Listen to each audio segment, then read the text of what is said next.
Oh, April 10th is International Femboy Day. Well, maybe we just do the national one. Maybe it's Femboy Week. All right, represent. I'm so happy for all of the femboys. Love femininity. Express it however you want. Live your best life. What nation? I don't actually know. Okay? It's all right. We'll write it into the religion. Might as well be April 1st. I was trying to talk about something really important then, but maybe the point is that if in doubt, meow.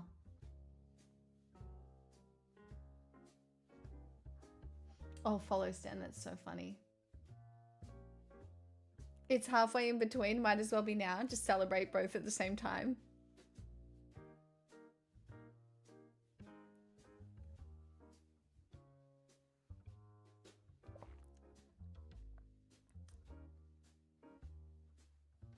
We're back to normal. My little baby. She makes me so happy when she's fine. Like, what do you mean? We don't have time. Oh, yes. Thank you, Static. Oh, you're my new favorite chatter for just reminding me what my thought was. Oh, delightful. Thank you. So we don't have enough time to be bored enough to tell ourselves stories, right? So imagine you're sitting here and you had to tell yourself a story of your life, right? But where it's going. How do you go looking into the future? How do you go with your narrative right now? How do you go with your future narrative? I'm gonna guess you all fucking struggle. Because there is no stable societal framework with which to even imagine it. It's why people long for a time when happiness was defined by go to university, get engaged, get married, buy a house, have kids, blah, blah, blah, blah, blah, right? Happiness was defined. So there was a narrative, there was a future narrative that you could sell yourself to define your happiness. Whereas now, the definition is far more personalized, and none of us give ourselves the skills to be able to tell ourselves these narratives, and there's no cohesion because there's so many different ones, right? What does it even look like? How do you even match it up with another person's if you want to be in a relationship? What does it look like when you're telling a community story and trying to create community narrative? Maybe it looks like becoming the one true Gemini God, all right? Because God forbid we had a serious community narrative, you know? Although my serious community narrative would be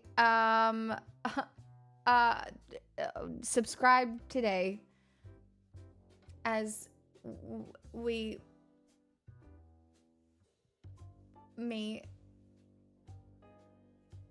need sub.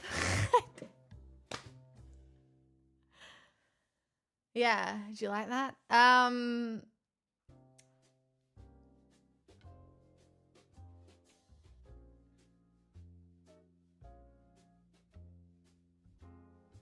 You vs Kendrick rap battle. Some of them what I gotta do to get it through to you. I'm superhuman, innovative, animated rubber, so that anything you say is ricochet enough of me and including demonstrating more than ever, demonstrating how to give a motherfucking audience. I'm feeling like it's levitating. I win. Right? Pay me.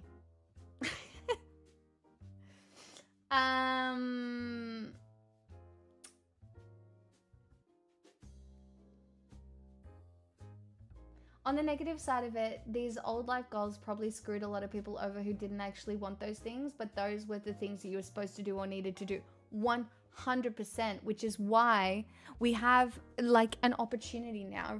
So if you had to look at narrative creation for yourself through a hopeful lens, right? You actually do have the freedom to define that in a far more individual and maybe satisfying way. Oh my god, Static, thank you for the 100 bits.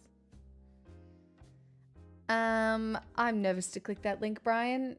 I see only emote digging, but it is dependent on circumstances outside of my control. Give me emote digging or give me death. Jaeger.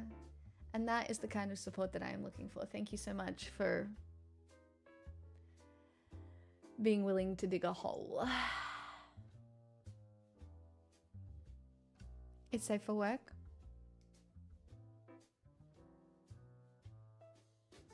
How do you top your sub? Blocked, blocked, blocked. You're all blocked. They knew what they were doing. They knew what they were doing. It's funny. But they knew what they were doing. I'm taking philosophy this semester. That's good. Try not to fall in the philosophical nihilist hole. Keep reading and keep thinking and know that the answers are not the point. The answers are not the point of philosophy. Not even close. The curiosity is the point. The questioning is the point. The navigation is the point.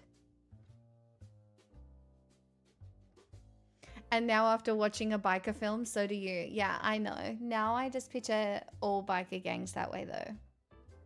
It's given me a whole new outlook on life and biker gangs. Hi, Blong. Oh no, I spoke too soon.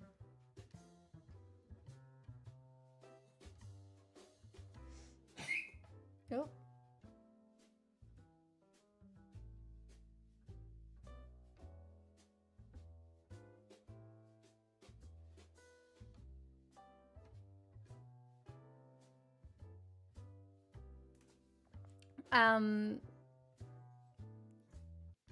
You like psychology and sociology more? I mean, they're all intertwined. When you learn across all three different subjects, my darling, how long have I been live? There's no way she needs to. It's only been an hour and a half. My sweetie, are you still hungry or something? Do you want more food? Have you woken up because you want a snack? Do you know what I want a snack too? Maybe we can both have a snack. Would you like that? A snack? Hold on. I'll be right back. Come on.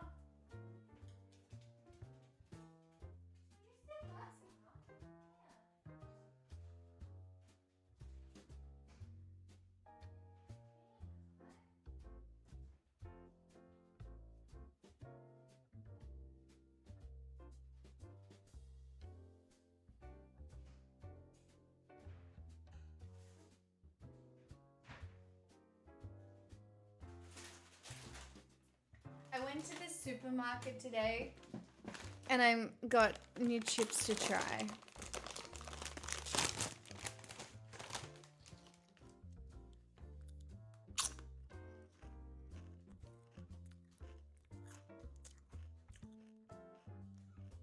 They taste like a slightly different honey soy chicken. Beef brisket and smoky barbecue sauce.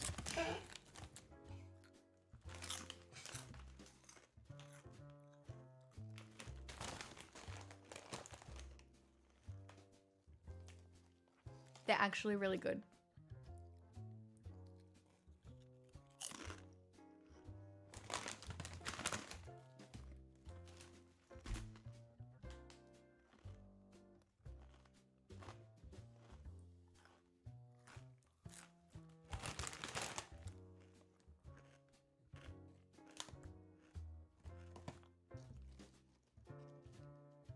These are pretty good.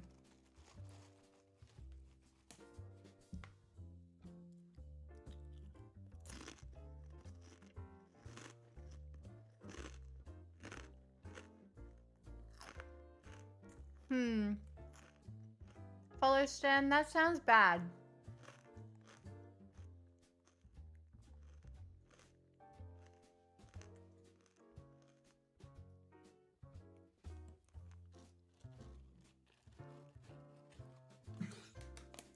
It could just be a migraine or something, but I would go to the doctor. like a... That's a doctor thing. How often is it happening? It's a bad Monday?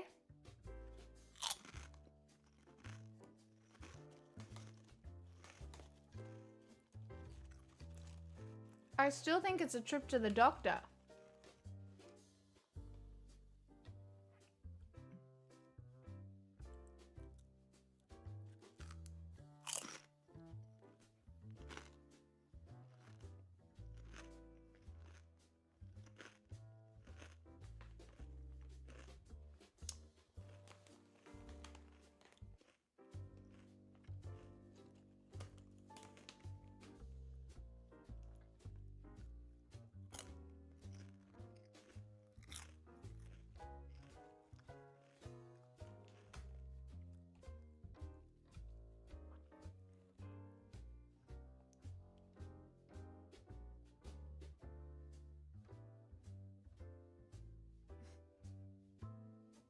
I couldn't tell you the last time I bought a bag of nuts. It's not really my thing, generally.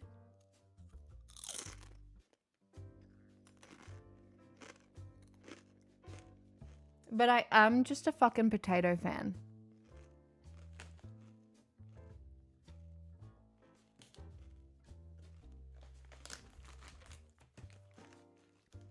I'm still trying to get rid of mine. Limo.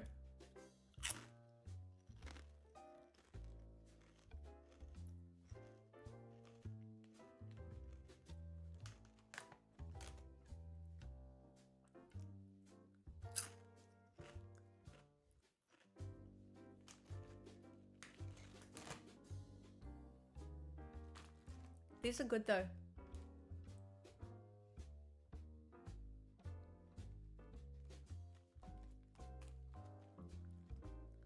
I will every so often get obsessed with shell peanuts, like a week.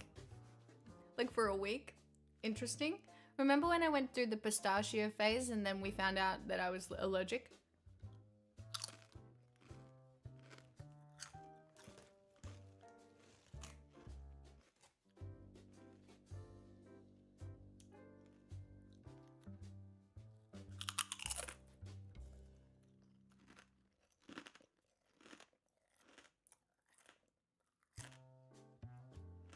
They're so yummy. I still have some in the cupboard.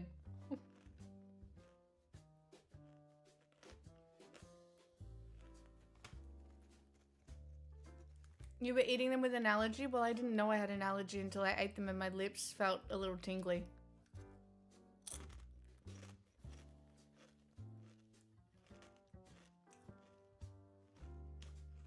I feel like that's different, Famis.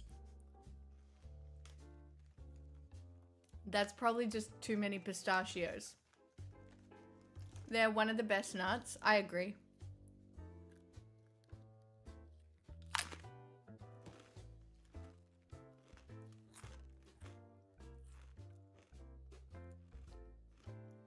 Guys, if I went into anaphylactic shock right now, I would die. Who am I gonna go? Where would I go? My fucking scary abusive neighbor?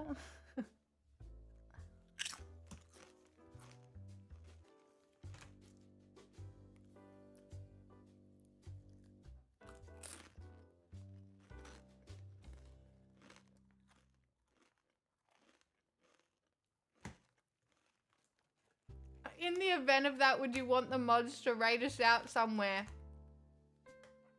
No. I'd want everybody to subscribe.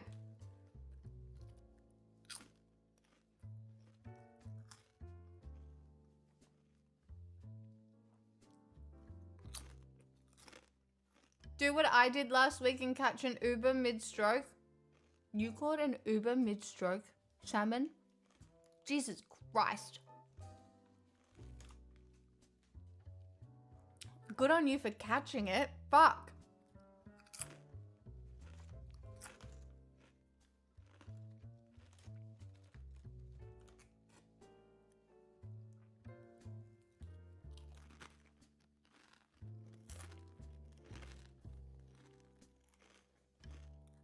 Are you doing okay now? What can I say, Zap?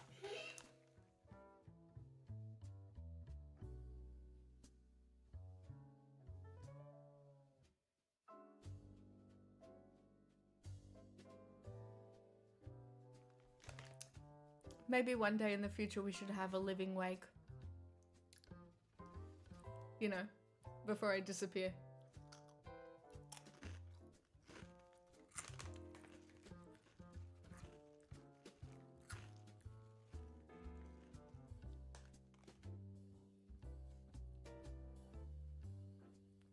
They say you need to go to the hospital. Of course.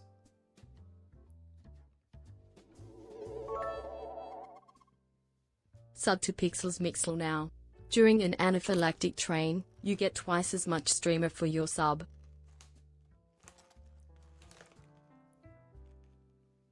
I'm not allergic to the chips. I know this for a fact, thank goodness. And I already ate really healthy today. So I'm allowed to have a little sneaky snack. Famous, thanks for trying to sell my stream. Hey, Bearded.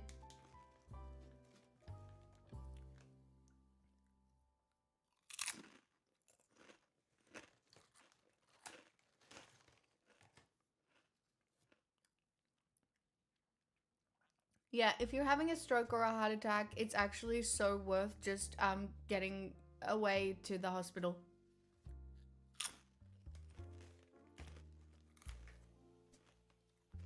I remember driving my dad to the hospital during his heart attack.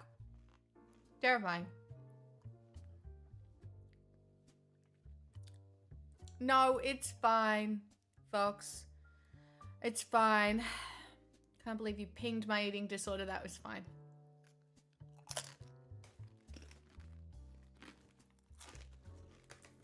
I literally... My relationship with food is fine.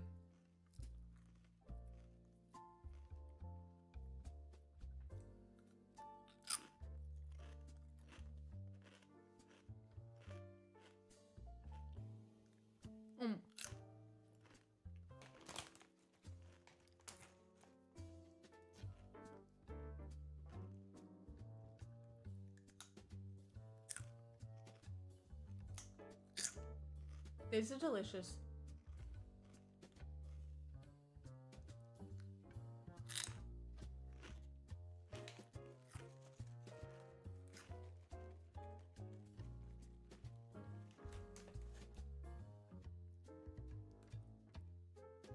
Beef brisket and smoky barbecue sauce.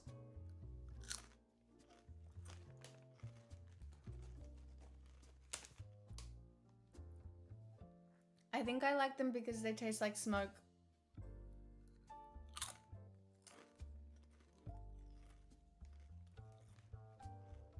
No, they literally taste like smoke. You know that really smoky flavor? No, this isn't dinner. I cooked myself Korean food.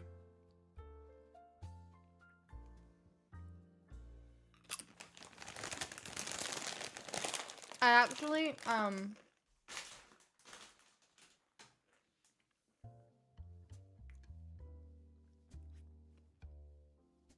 hold on.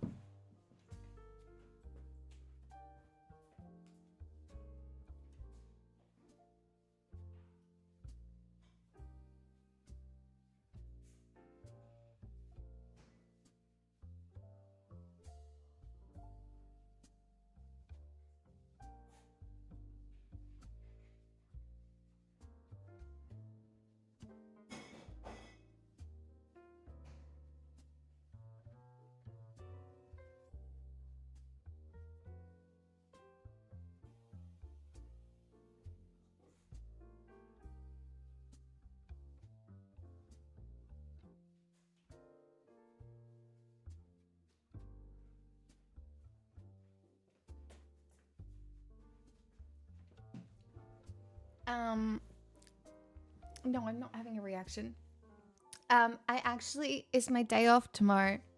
And I think I want to go get some of the the like rolled meat that you get from the Asian grocer, and with the other half of the cabbage that I've got, I think I want to make I don't know what it's called.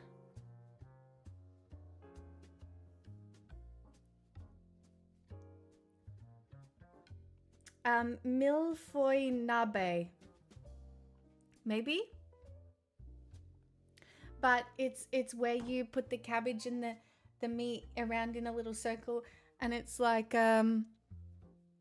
with miso, and I've got some miso that I need to use. Yeah, something like that. Mil foil nabe.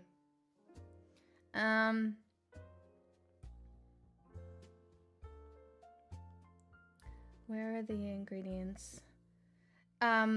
Where you have cabbage, pork. Oh, well, not pork belly slices. But I'll probably use just something else. Ginger, dashi, soy sauce, okay, salt, and then you make a dipping sauce with ponzu, green onion, which I have, and shimichi togarashi, which I might be able to find in the Asian grocer as well, which is like a Japanese 7 spice, which makes it spicy.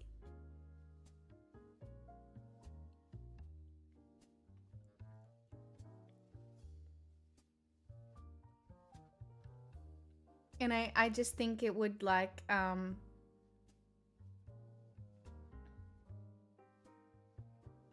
don't know. I think it just sounds really hearty and warming, and it just I haven't cooked it before, and I want to try it in my little like the little Korean, I can't remember what it's called. Chat. What's the little pot called with the lid? It smelt like Harvestside spelt it. Also, hi Harvestside. It spelt like that. And then nabe, like Nabe. Yeah, it's like a little ramekin, but it's not a ramekin. It's like a... It almost looks like a tagine, but it's not a tagine. I think it's not a neti pot. I don't think it's a neti pot. Isn't a neti pot the thing that you put up your nose?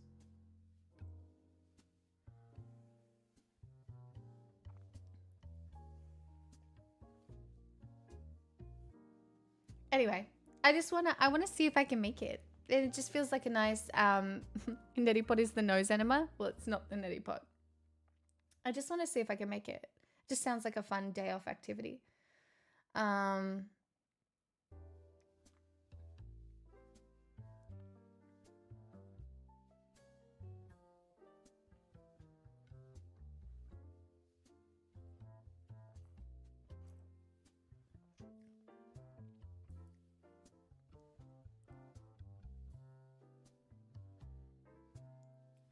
Wasabi Nose Enema is my new band name.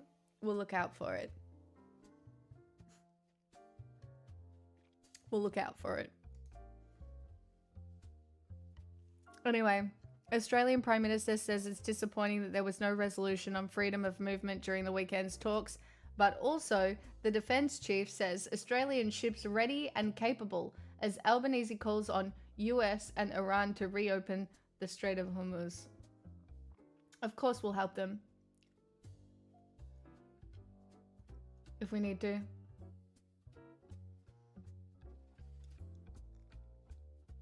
He said of the Navy's 10 major combatant ships, 8 were currently deployed. And they have the most advanced radars in the world and some of the most advanced missile engagement systems in the world. Oh God.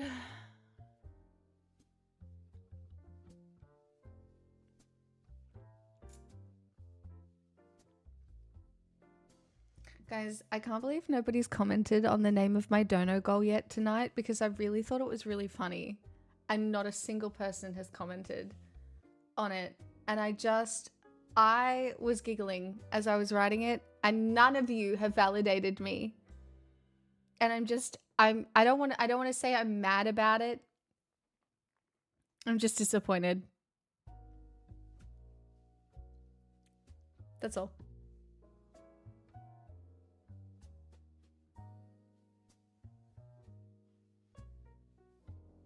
Not mad. That sounds like a you problem.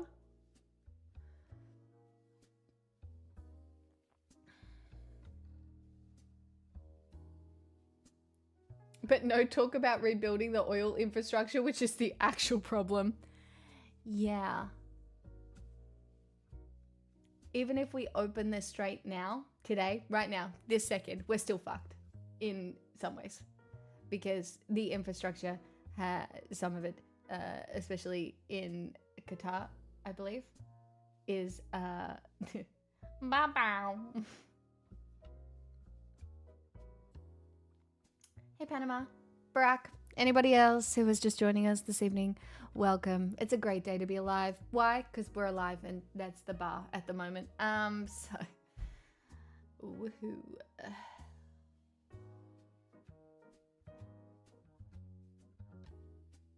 Yeah, I did see that Susan Coyle to be the first woman to lead the Australian Army in deeply historic moment. That's right, girl boss feminism is back, everyone. More female drone pilots. I want to see it. Britney Spears is in rehab, by the way.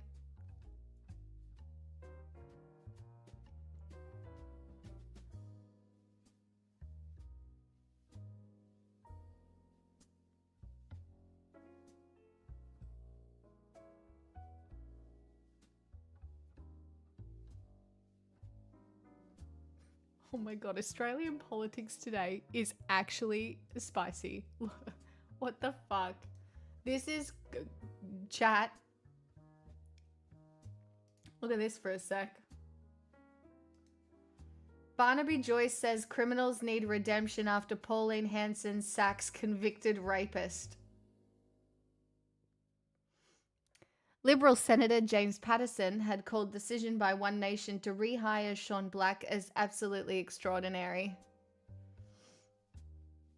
Pauline Hanson says she has sacked the convicted rapist who worked as One Nation's campaign manager but accused coalition MPs of playing gutter politics by criticising her decision to rehire him. Sean Black, who in 2018 was jailed for rape and subsequently lost his appeal against the conviction, was initially rehired by One Nation in 2020 as a campaign director after serving his time. He remained employed by the party until Sunday, Hanson said. Barnaby Joyce, the two-time Deputy Prime Minister, supported his leader's comments on Monday, saying that convicted criminals need a chance at redemption. If every person who goes to jail, if from that point on there's no redemption, there's no chance of any sort of betterment. Now, I'm going to have a hot take here. I do agree with Barnaby Joyce in sentiment, but I also don't think we should have convicted rapists in government or near government.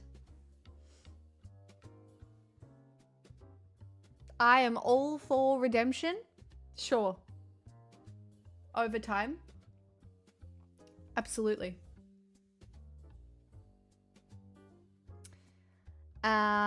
But I just don't know if we should have convicted rapists adjacent to government. Didn't Barnaby Joyce have like 2 whole families?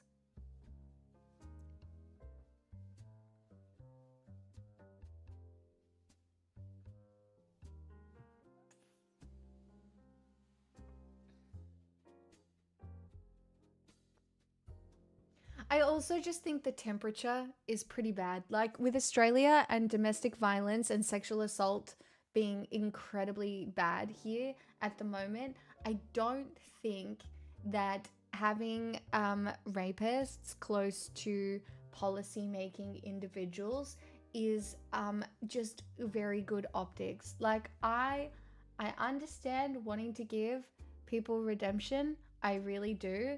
But I just...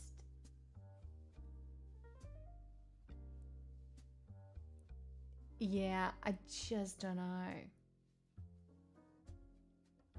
I do think people in power should be held to a far higher standard.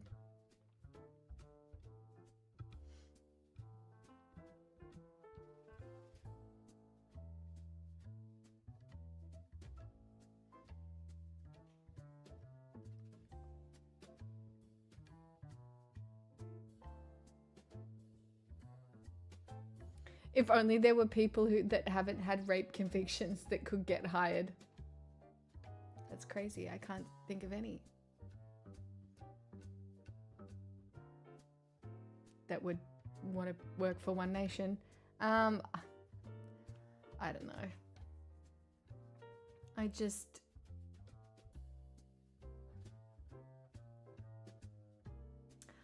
I agree with rehabilitation deeply. I do not agree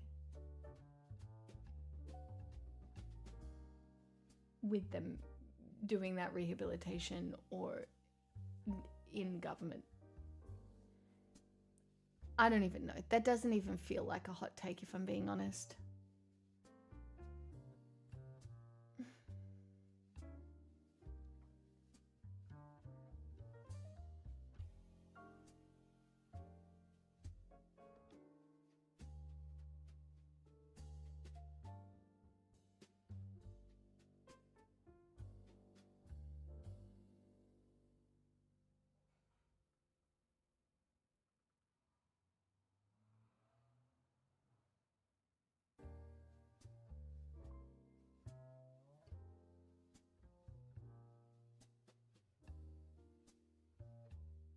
Euphoria is getting terrible reviews for season 3. I don't know if you've seen.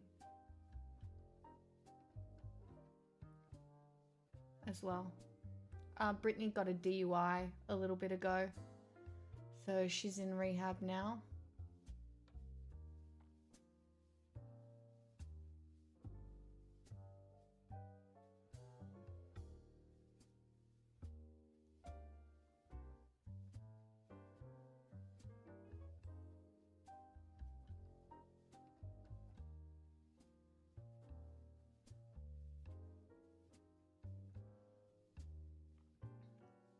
Okay, yeah, not good. No, not good.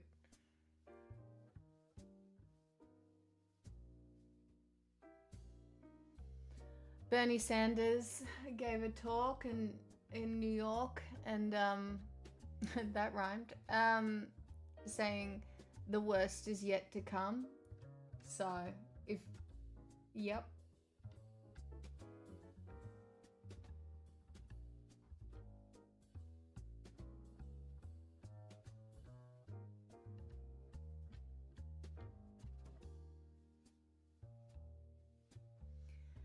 Economic stress scares off Australian home buyers as auction clearances fall.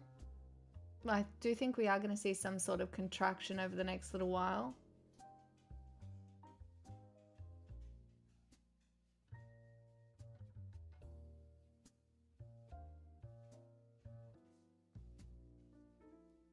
I know, can you believe this is the first year?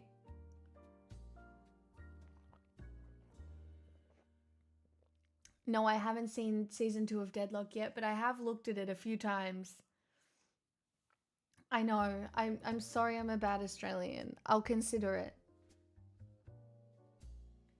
We will need a depression. I mean, the recession is all but guaranteed in some ways, right?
Sir Tomo. Yeah, it's not giving peace president.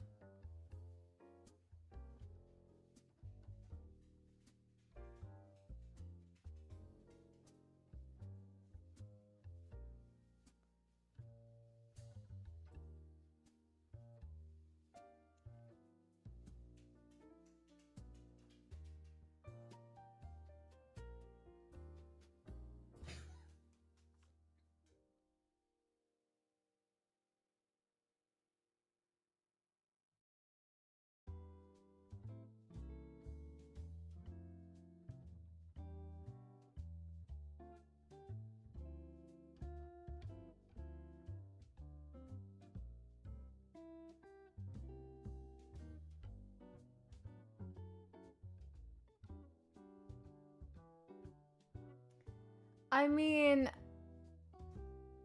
Frankie or Francie, I think Trump wants to be the Antichrist.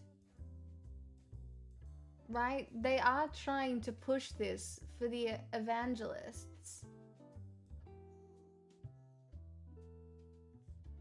What's going on, doll? I mean, guys, my dog might need to pee. I might have to take her out and then we'll react to something, I think. There's a possibility of a full cascade failure when next year's crops come in at 25 to 40% because of fertilizer shortages. This is a real problem. We can live without new computer chips, but food. Well, that's what I'm saying.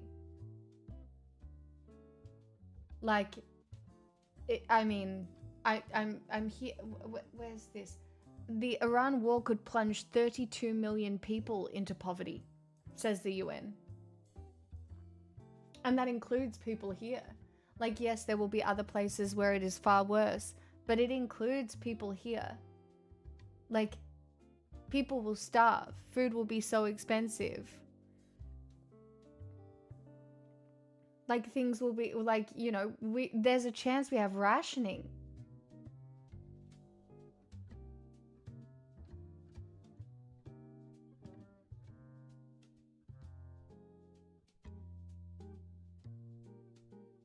Oh my god, Strawman, that was interesting. Being like, Candace Owens and everyone, they all suck.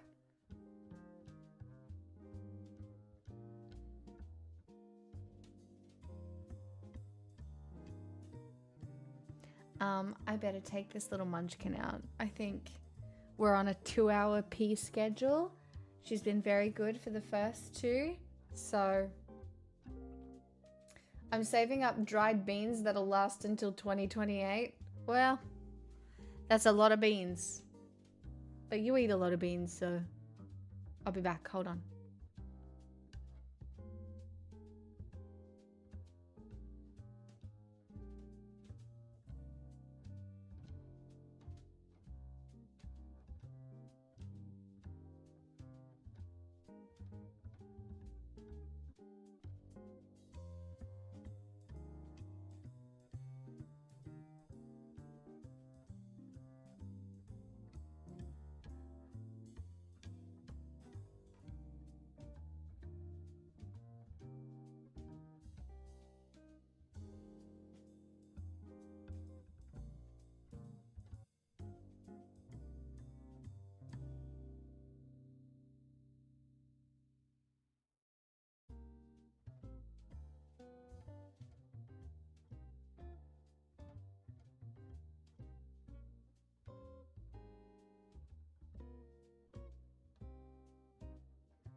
Sorry. I'm back. All I want is red beans and rice. Kidney beans?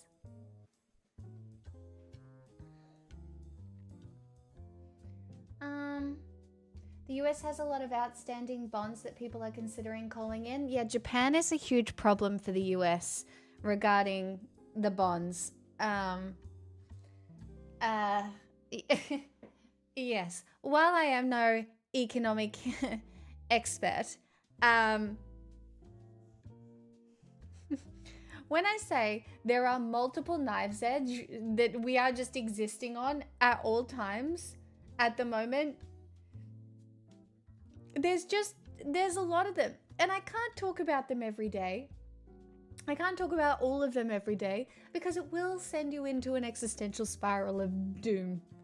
And that's just no good for anyone. Which is why, you know, if the system fails, I don't know, maybe we just have a street party. That could be kind of cute.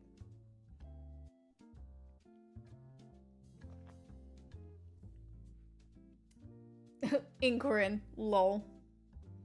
Knife's Edge, and they're all cascading effects. I mean, and yes, we can't even look at the cascading effects to do with climate change. Because those tipping points, someone once described it as a canoe, right? And the canoe is getting really wobbly, and then the canoe just tips over. I gave you a song with instructions. I know, but I just don't know if the end of that song is just like capitalism begins all over again. You're getting into the niche and profitable Melbourne festival industry? What?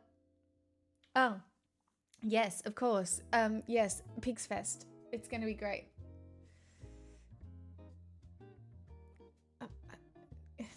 I do have event planner friends. Tom Waits song, but hell yeah, love kidney beans. Oh. Oh, but of course. You're not the only Tom Waits fan in here, Tommy. There's a few of those songs on my list. I sing a few of them.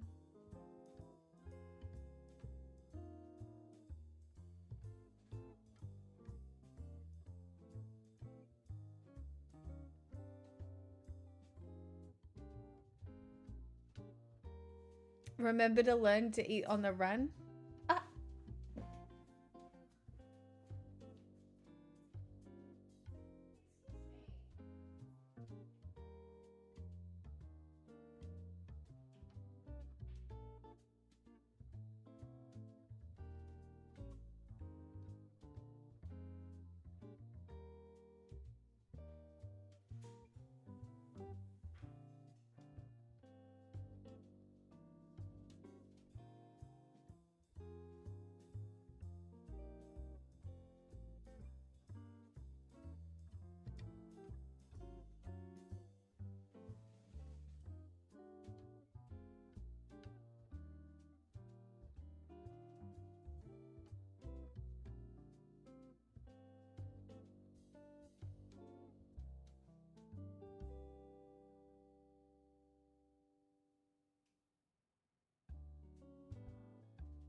Pixel was pouring at the back door and I realized that she has buried something outside and has just remembered that it existed, and she's annoyed.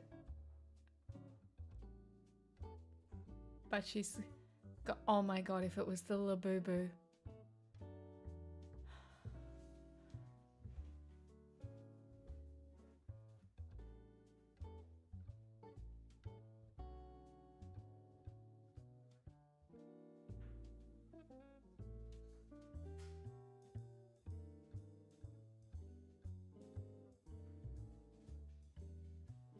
is a full-blown house deposit. So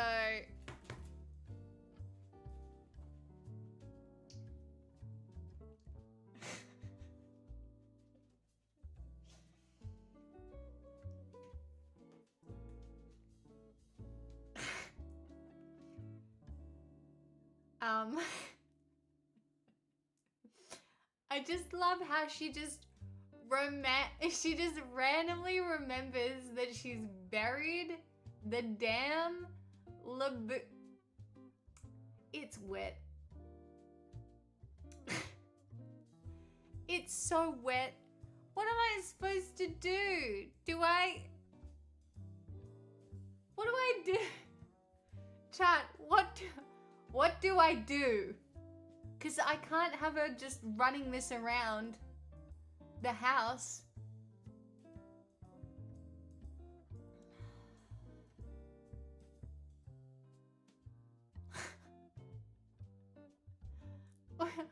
What?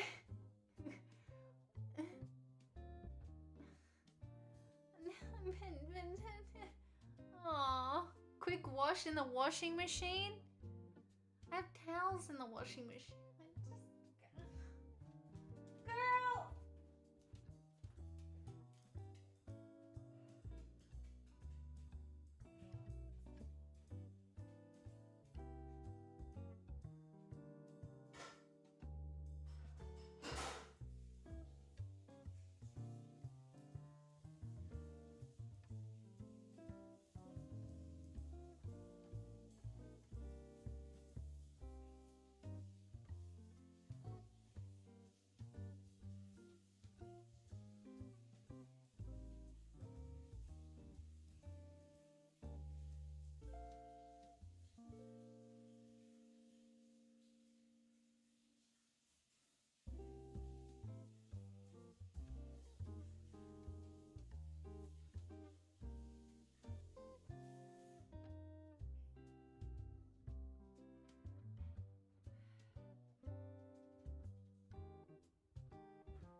Hi Pixel, how did you spend your Monday? Oh no, Biggie, I just had to give a sponge bath to a fucking Labubu and then towel dry it because I know that if I don't give this back to my dog right now, she is not going to let me do anything.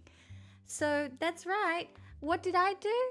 I just gave the little Labubu just a little bath. It's fine. Look, it's good enough. It won't be all over the thing.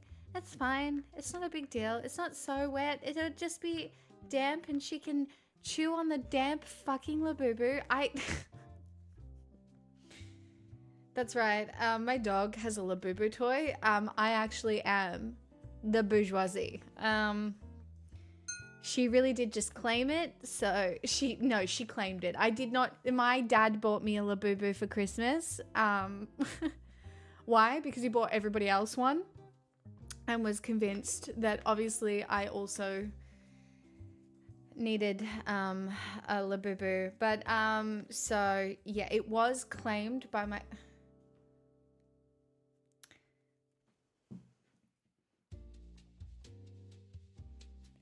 There you go. There's your Labubu. Enjoy. You gonna get it? You gonna get it? Wow. You gonna get it?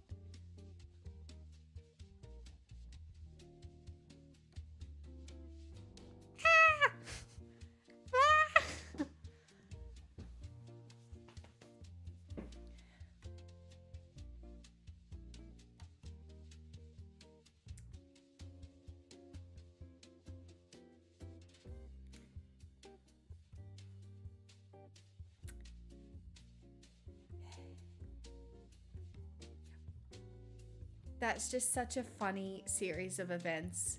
Like, what do you mean she's just pouring at the back door because she's remembered that she buried the Labubu outside? And then...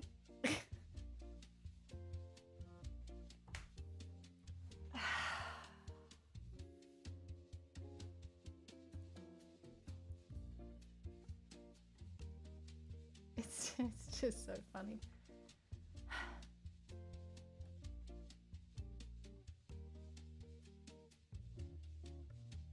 She's now just gonna bury it again. We all know that, right? Watch her. She's about to bury it in her bed.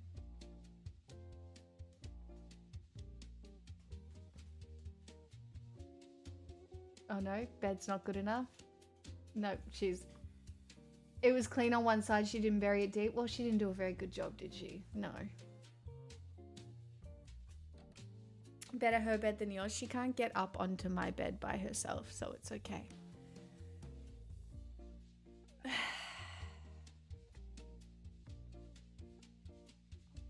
It's fine. It's not a big deal. At all. It's actually quite funny. A little bit of a joyous moment in my day. Cool.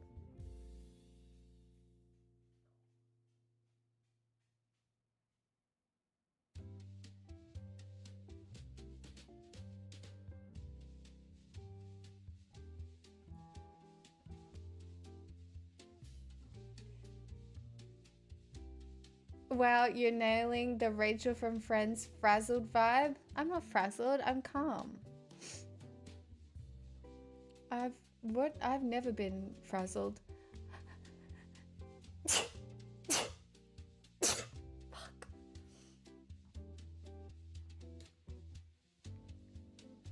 She must be delighted with herself now.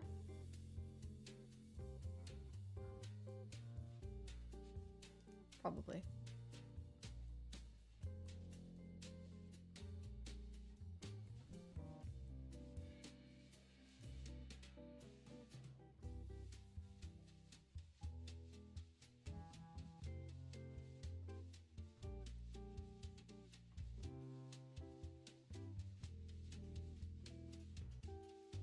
Oh, she's back.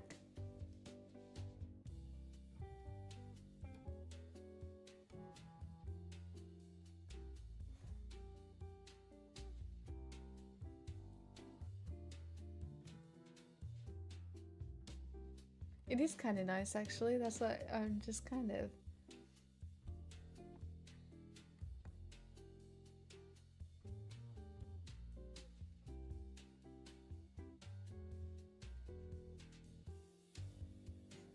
Chat, my YouTube suggested which astrological sign is the most racist.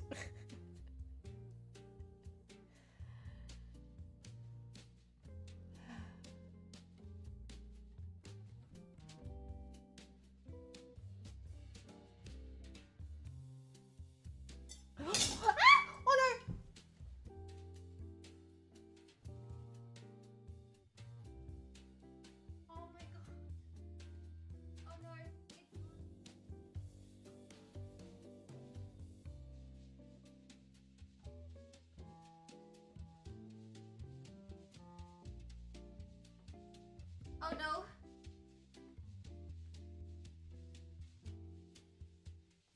It wasn't too much. Hopefully, can you still hear me? Oh my god, why?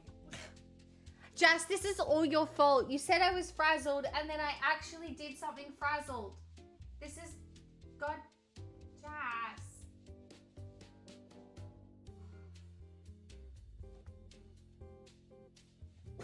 That's right. I'm externalizing blame.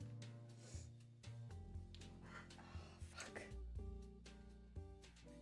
God.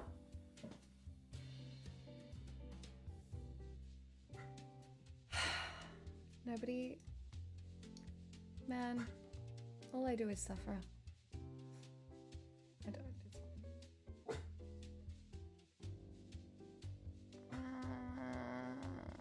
I don't want to watch this video, but I do want to see if this...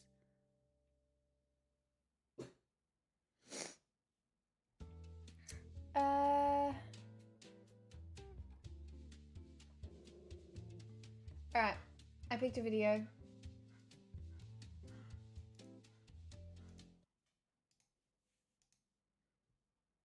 Love is a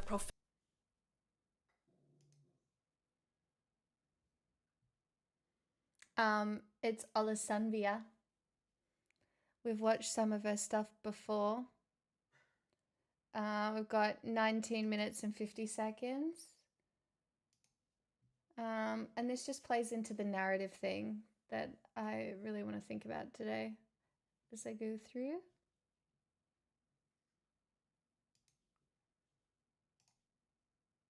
Profoundly social emotion. At all stages of human development, love has in different forms been an integral part of culture. Love is not in the least a private matter concerning only the two loving persons. Love possesses a uniting element which is valuable to the collective.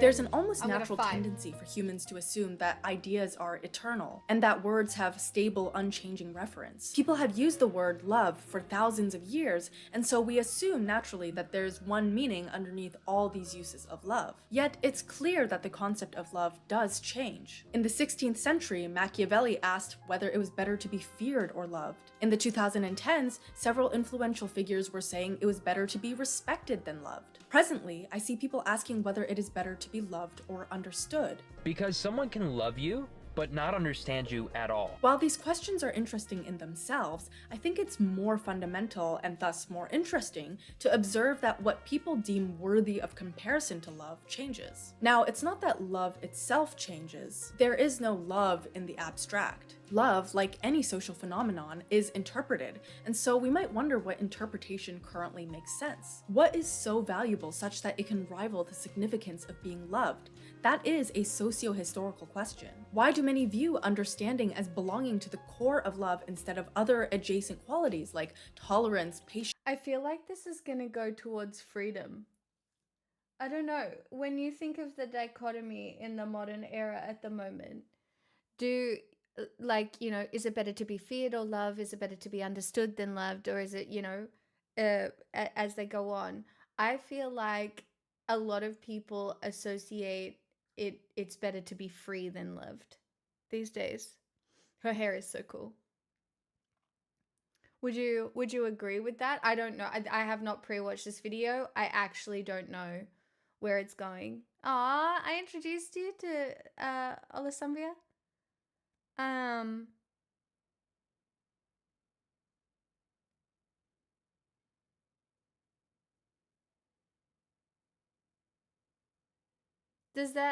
Do you know what I'm saying? Or justice. Addressing these questions give insight into current conceptions of love and our broader social structure. During the Russian Civil War, Alexandra Kollontai observed— Well, it doesn't actually matter what the meat is of wherever the video is going. It's just a question to make you think and to answer however you want, right? It doesn't actually have to have any impact on the video or how we talk about the video. The lack of emotional depth and commitment the revolutionaries gave their romantic relationships. Not because the culture was particularly immature or because everyone had an avoidant attachment style. Rather, the material conditions of revolution made it so that people had no time or energy for the deep feelings that typically accompany love. Lying in bed for nights on end, unable to sleep as you yearn for your lover. That's a loss of energy and focus that revolution couldn't afford. Quote, "In face of the revolutionary threat." Wait, so if we're revolutionaries, no love? Tender-winged arrows fled from the surface of life. The fighting class could not have fallen under the power of winged arrows at a time when the clarion call of revolution was sounding. However, once the revolution succeeded and the Soviet Republic was established, Soviet situationships fell out of favor. People wanted something deeper, something longer lasting.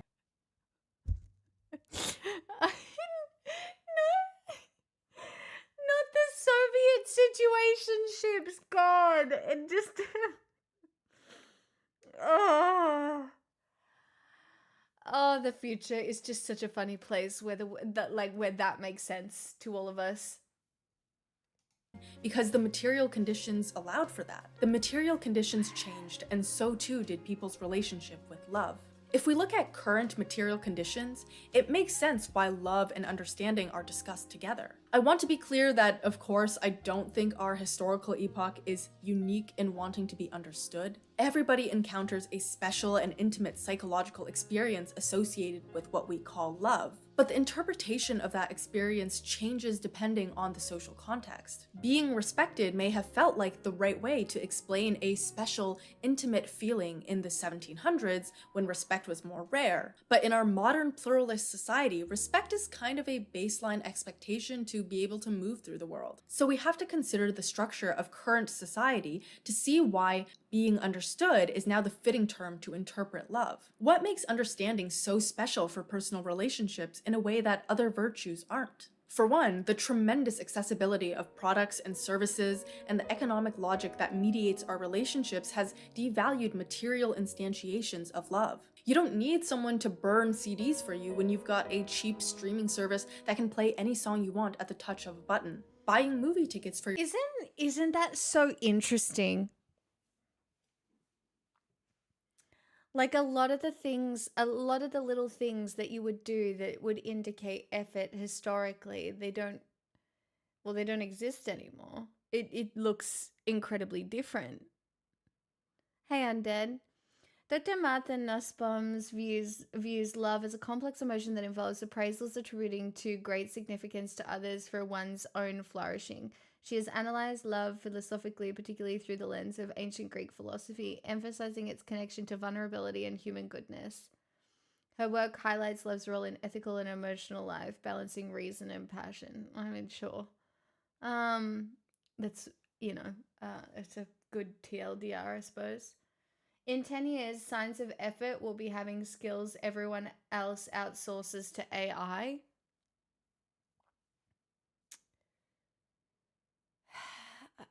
Yeah, I mean, like, so as we watch the world change from even here, what becomes the definition of love, right? We all use the word, but if the definition, which it will, as it has, continue to change,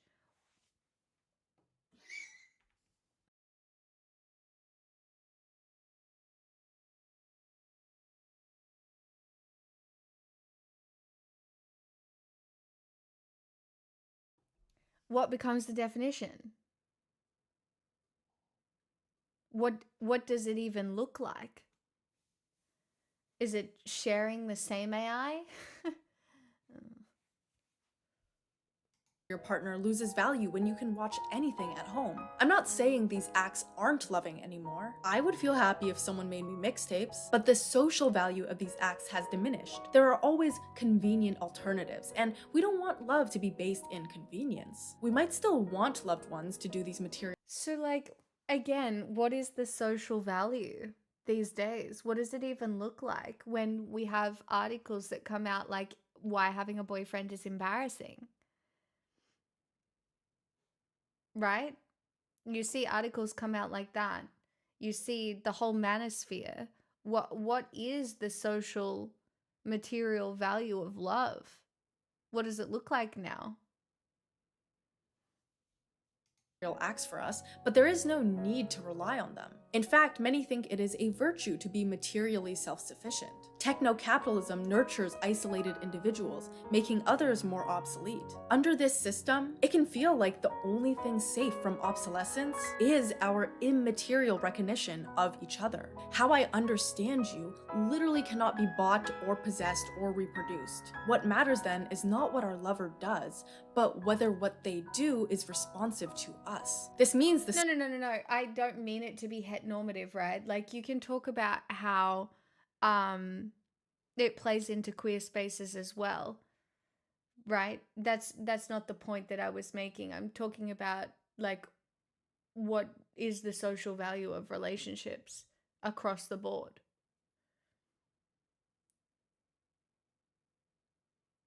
Right? And saying with the manosphere, and then is it embarrassing to have a boyfriend? Those two things are related in the point that I'm making, right? If women no longer think it has social value.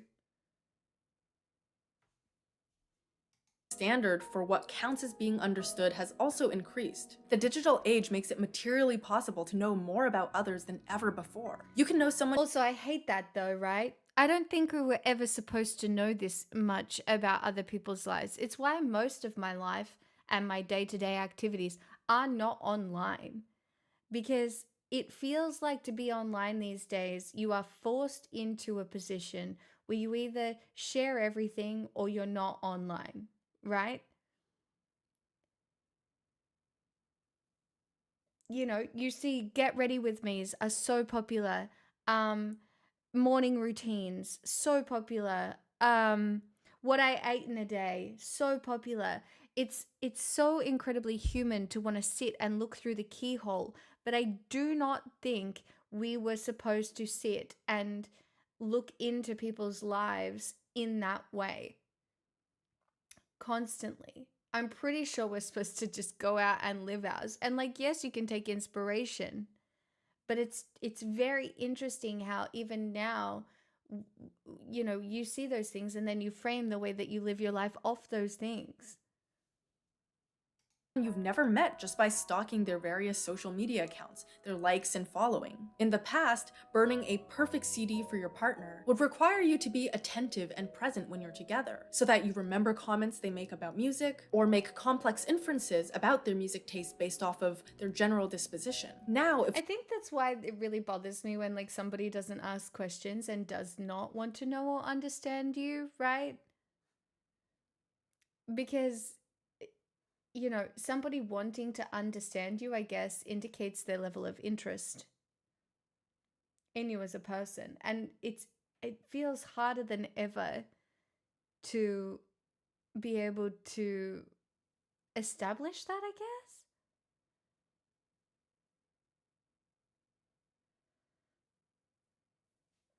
What's this, Barack? I'll get you to post it in a sec. I can't click a link right now. If you want to burn someone a CD, you don't have to be that attentive when you're together. Even if you're on your phone half the time, you can always look at their Spotify listening history later or check out their music highlights on Instagram. An act that once required emotional attunement can now be accomplished by an act of data collection. We also voluntarily hand out isn't that so like none of the things that you know about another person, it's not, you don't actually have to talk to them. You can literally data collect.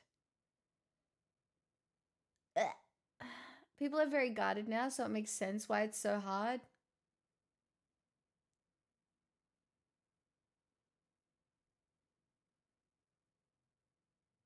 Yeah, see, that's terrifying to me, Strawman.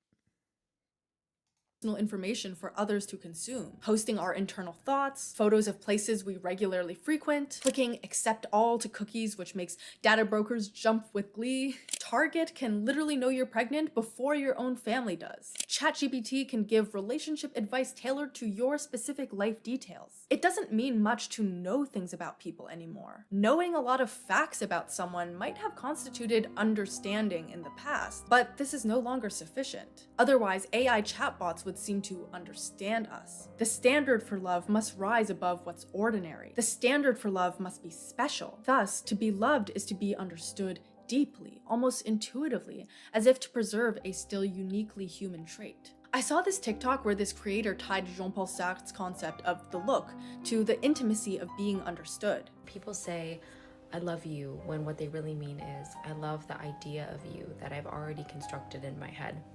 That version is rarely accurate and is often shaped by desire, timing, and personal narrative, or by what the other person represents more than what they are. She says when someone perceives you That's accurately, so interesting. it's not generous, it's not romantic, but it's precise. To be caught in someone's look is to be seen as who you really are. But I wonder if there actually has to be a distinction between accuracy and romance, between precision and generosity. I think of the philosopher Iris Murdoch and how for her, what is true is what is good and beautiful. Again, accuracy of knowledge is not special anymore. That can be replicated by AI and by the business of data collection. Thus, true understanding is not directed towards a single accurate set of facts.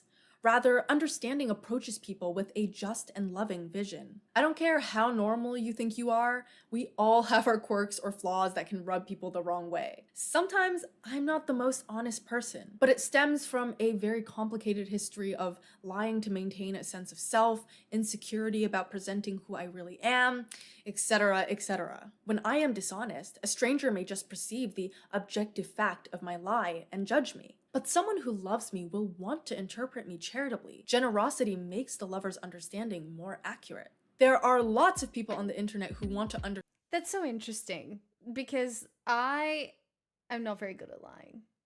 Never have been. But I do have friends who lie. But I do interpret it that way.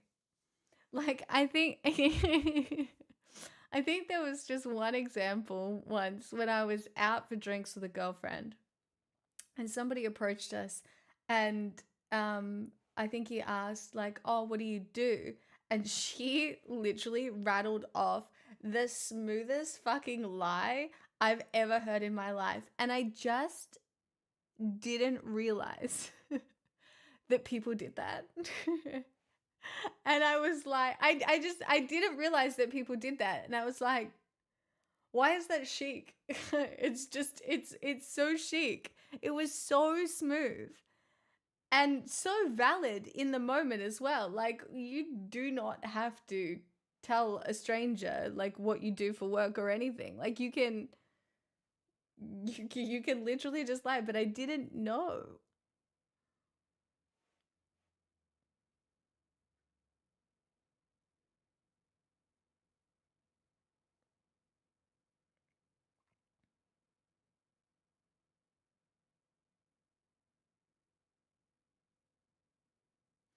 Maybe I'm old-fashioned, but I rather explore someone's like from the person I love from them directly, either conversation or even better by listening and spending time with them. Some people can data collect, but you lose something that only time and experience can give you. I mean, I completely agree.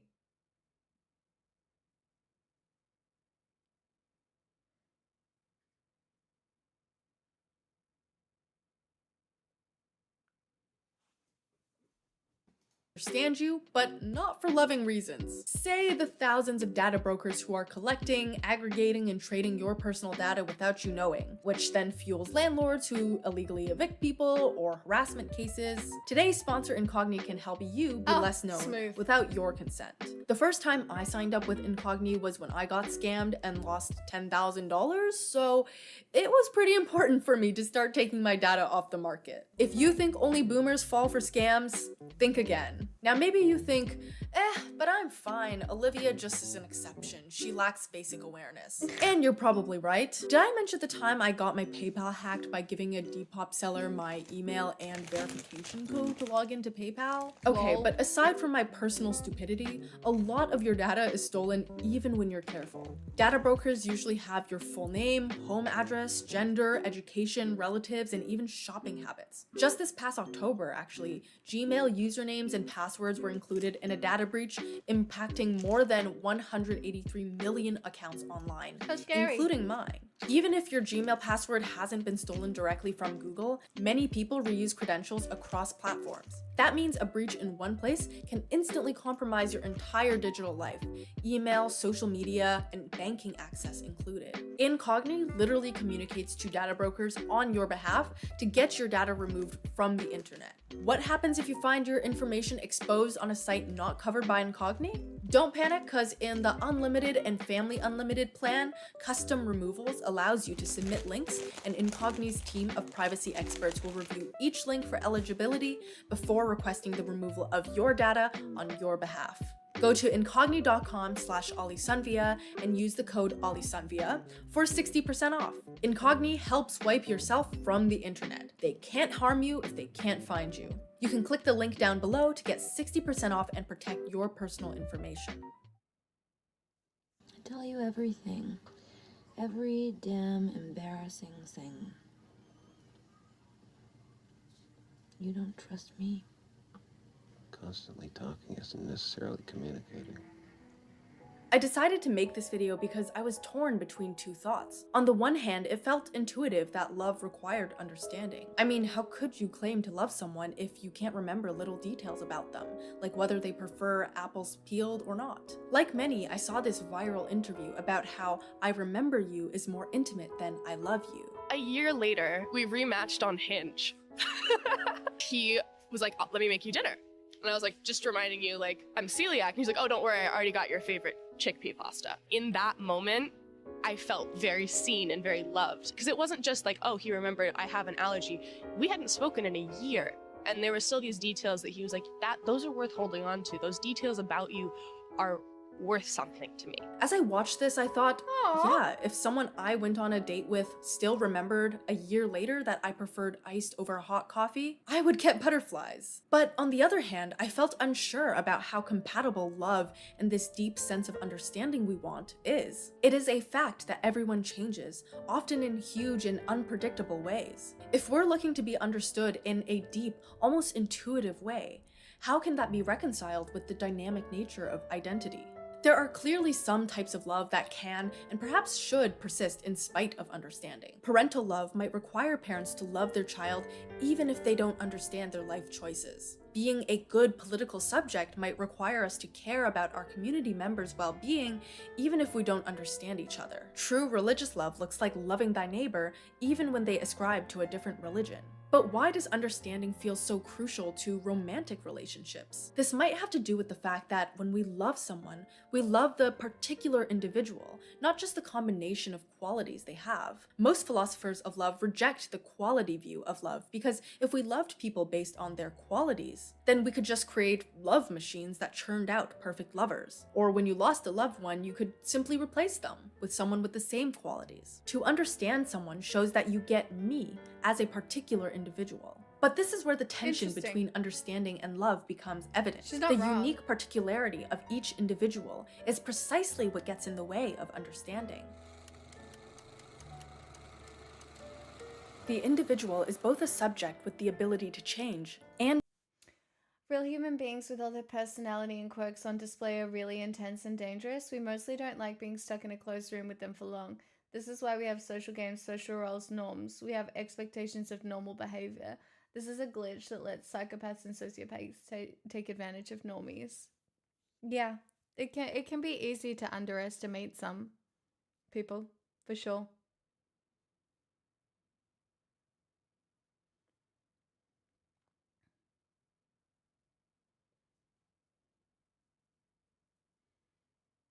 That's why when people say that they don't like small talk, I'm like, interesting. Interesting. An object constrained by static facts. I am 5'3", living in Toronto as a student, born in 2002 to two parents. I can't change many facts about myself, and that restrains my freedom. I'll never play in the WNBA, no matter how strong my will is. But as a subject, I have the power to interpret facts about my life in different ways. An event that meant a lot to me at 20 years old may no longer feel that significant anymore. An interest I used to be embarrassed of may now be reinterpreted as cool, giving me confidence that I never thought I would have. By reinterpreting facts about the self, we change how we understand and carry ourselves. But that's literally Adlerian there. This process of reinterpretation doesn't happen alone. Much of our identity and self-conception comes from seeing ourselves through the eyes of others. Love's gaze sees us in a particularly intimate way. It peeks through the barriers we usually put up for others. Quote, "The other's look fashions my body in its nakedness, causes it to be born, sculptures it, produces it as it is, sees it as I shall never see it. The other holds a secret, the secret of what I am." Thus, love tends to change us, often unexpectedly. We may find behavior, habits, interests, and beliefs altered through a loving relationship. Different facts about our lives become salient to us depending on the self-conception we ascribe to, and our behavior will change to reflect new self-conceptions. But this entails that being understood is never guaranteed. It's also why you should be very conscious of the people that you spend time with, right? Because the people that you spend time with do change your behaviors and what they look like, for better or for worse, right? So, like, there are women in my life whom their actions and the way that they navigate their life has definitely inspired me and changed some of the ways in which I action things in my life. Like one of my girlfriends, God bless her fucking soul, she goes to the gym every morning at 6 a.m. I am going twice a week and it is so much. And I'm like, bitch, how do you do this? How? Tell me how. But it is inspiring, right? It is inspiring to watch how she applies that to her daily life and what that looks like. She keeps her mind on the goal. It's not, it like, yes, in some ways she has goals about it, but she is just convinced that if she doesn't work out, the depression will creep in. So. Someone could understand you very well in the first few years of dating, but through loving each other, each person changes and actually comes to understand the other less. Sometimes lovers outgrow each other, but they also couldn't have done that growing without each other. The tension between our subjectivity and our objectivity makes it impossible to reduce people to some higher coherent principle that makes sense. Individuals are full of contradiction and rich history. Quote, what if the other is irreducible not only to my or our thought, but to thought as such? Put another way, is love reducible to a feature of the intellect like understanding? Or does love necessarily escape intellectual bounds? See, this is when I think about Interstellar, because I do think that love escapes intellectual bounds. Like, while this conversation is very interesting, I do think that there is a version of love that absolutely escapes intellectual bounds, because we love dead people. We love people who aren't here anymore. And it's that scene in Interstellar when she's talking and she's like, love is the only thing that transcends space and time.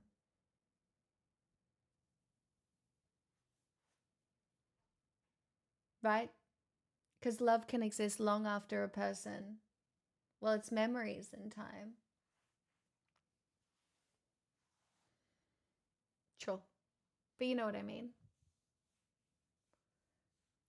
But I do think that there is a version that exists entirely outside being able to intellectualize it.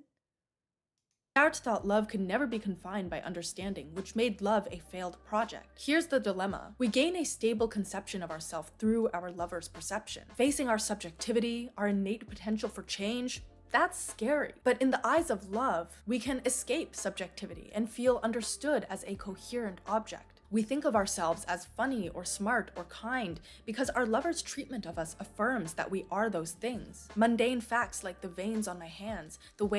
It's also really interesting how people who have significant experiences of love, right, do perceive themselves through the lens of their lovers, right? And like if you are forced to create your own lens and to reinforce your own beliefs about yourself, that is something entirely different. Do you love Twitch chat? No. Is AI impacting what we perceive as love? Just our attempt to differentiate? I think so. I think AI is a problem when it comes to love. And I think it has to do with our inherent distaste for anything that isn't perfect, right? I think people put chat interactions into AI. I think people use AI to try and figure out what is or isn't going on. And I think in most cases it's fucked up.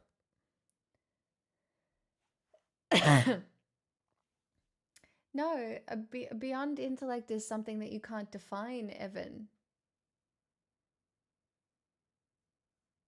It's something that you can't define.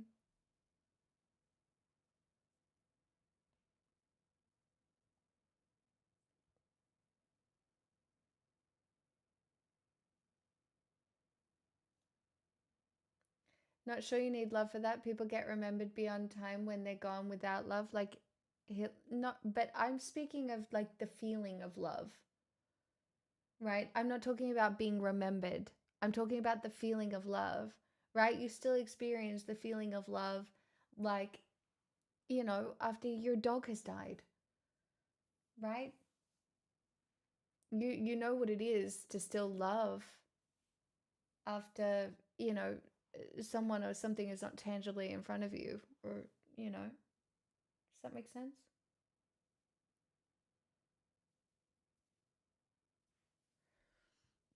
One's eyelashes curl, the slight gap between one's teeth. The gaze of our lover gives these facts value and thus reasons to exist. But here's the other scary part. Our lover is a subject who can change. Who's to say they will perceive me the same way forever, or even tomorrow? But if they change, then my sense of self also destabilizes. Just Tell me the truth! Why are you leaving me? What did you say? Why did you change? you're scaring me, Pearl. But I also can't control them to stay the same, otherwise their perception of me is not genuine. And again, I might also change through their perception of me. It's why when people define long-term relationships, it's people who change together and have shared goals and who change together. It's if you change at different speeds, if you take different paths, that also happens. And that's kind of like beautiful and romantic in its own way anyway, I think. If to be loved is to be understood, then will love always fail? Call me a romantic, but I hate that conclusion. I want love to succeed, goddammit. There are two ways we might move forward then. One option really is to nice, just Sunday. accept that no one can ever wholly understand each other, so we should accept love without understanding. But this But how can you both change in the same direction? Well, you can have shared understanding. It's not necessarily something you can control, but it's through having shared hobbies and similar goals and holding similar values as to, you know, the experiences you want to get out of life, whether it's travel, whether it's kids, whether it's, I don't know, digging a hole in the ground. doesn't seem right. This blanket disposal of understanding ignores how some people are prone to be more misunderstood than others due to socio-historical inequalities. When a woman is cognizant of the unequal social position between her and her male partner, for example, she feels more vulnerable to domination instead of partnership. Too many guys think I'm a concept, or I complete them, or I'm gonna make them alive. Being understood might matter more to the woman because women's experiences are prone to systemic misunderstanding. Many women grew up in patriarchal families where their needs were often misunderstood. There is a disproportionate number of cases of women being dismissed by doctors for overreacting about their symptoms or not understanding their own bodies, only to later discover an actual serious medical issue. Thus, being understood can help reassure that these unjust patterns will not seep into her personal relationship. Moreover, we might also ask who has the privilege of being loved without being understood. For some, an intimate relationship is the only safe space to experience their true self. The second option for how to move forward then, and the option I tentatively endorse, is to change what we expect out of understanding in love. Being understood in love is not purely an intellectual activity. It's not enough to remember facts like their favorite restaurant or artist, or even— I sometimes feel like occasionally neurodivergent people get lost in this.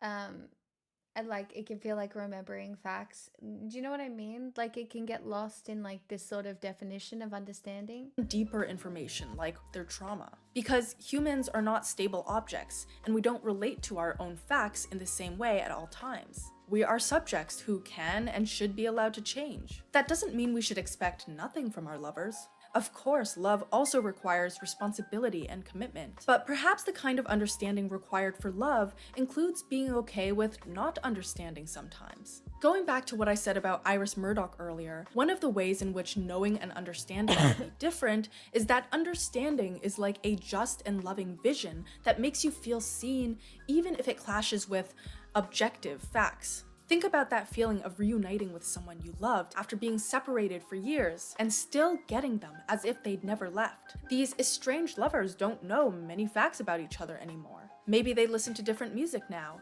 Maybe they hold different spiritual beliefs. But those aren't necessary for seeing the other as a particular subject. Understanding has to be flexible so that when love changes, you don't feel your sense of self being attacked or neglected. To be loved is to be understood. And to be understood is to see me, even when you struggle to recognize me. With a topic like this, there is always more that I wish I could say, or things I wish I could clarify better. But I guess that's your task to help me out in the comments. What does being understood or being loved mean to you? I also want to shamelessly plug my Patreon where I upload exclusive videos. I explain cool philosophy papers and book chapters. Recently, I did Raymond Weiss's chapter on ideology. What the heck is ideology? In our Brain Nourishment series, episode 6, we got Raymond Weiss's book chapter, Ideology, and also Susan Sontag's essay, The Artist as the Exemplary Sufferer. There was no metaphysical or aesthetic inevitability about his death, but something spurred a desperation in the public. I don't think I understood most of the video, really? I feel like I definitely understood most of the video. To make David's suffering and eventual suicide cohere with his artistry. If you want to support my channel, you can consider subbing to my Patreon, perhaps. It's hard work to make these videos, and I really want to be able to be more active in 2026, even as I'm drudging through law school. Thank you so much for watching, let's keep talking, and I hope to hear from you soon. And now, a moment of gratitude for my current Patreons. Emma Hu, Anti-Oedipus, Wubulisi, Dumpo, I'm Curious, Survivor. It was good. I enjoyed. Well, I mean, we change inevitably, right? I think, and one of the interesting things to think about is how many people out there know a version of you from before, right? You know, and you can even change so much that somebody might think you were lying about who you were. You weren't, you were just someone different. Like actually, it's really funny. I mentioned this to somebody today, but when I think back about me, who was a ballet dancer, I don't know her. Like, at all. She is unrecognizable.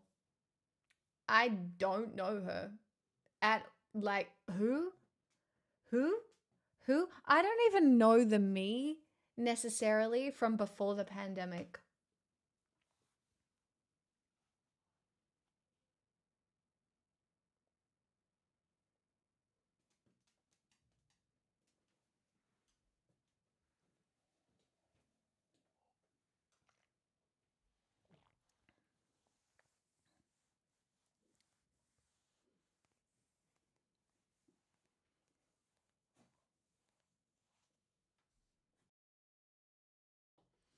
Fox, you don't experience like that sort of disconnection from your past self? I mean, I guess it's different. People probably have more or less stable versions of themselves than others, depending on what kind of changes you go through, right? Not really, no, it's a continuous line. That's so interesting because, like, you really, you will never have my perception of my timeline, and I will never have yours.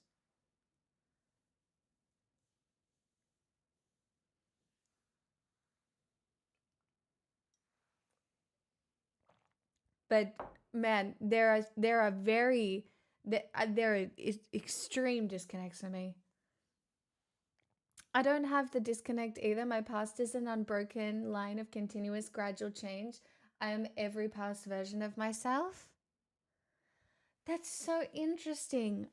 Mine is fractured for sure. Like I can see how I got from one spot to another logically, but it definitely doesn't feel that way.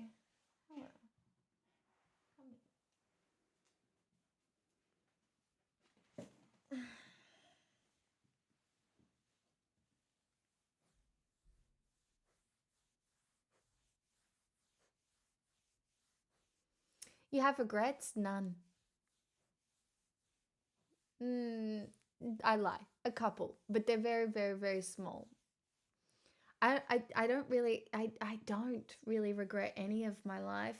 I resent that I was not taken seriously when I was in pain a lot.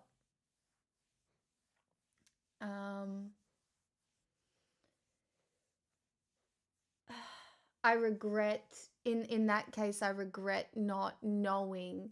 It's stuff I didn't know at the time. Like I couldn't have done any better at the time because I didn't know. But I regret not being able to stand up for myself more in a medical context. I really thought the medical system was there to help you and would navigate it for me almost. Whereas like that's just not the case and it's not how it works.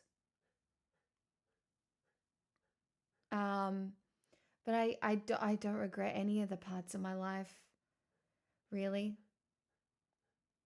I wouldn't say I've had like a legendary run, but that's so interesting that you guys have such a continuation. Like, I don't regret the past versions of myself. I just don't know them anymore.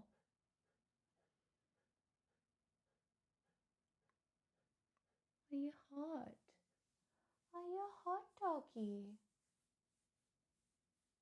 I could get you an ice cube if you like. Would you like an ice cube?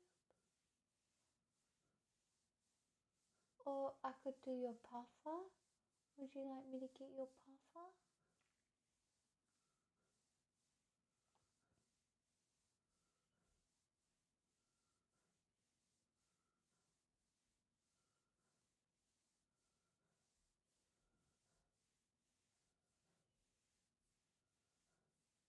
She's a bit puffy. I'm just gonna, oh, that's so nice. I'm just gonna get her puffer and give her that, and I'll give her an ice block, and I'll see if she'll settle. And once she settles, I will sing us through the cope.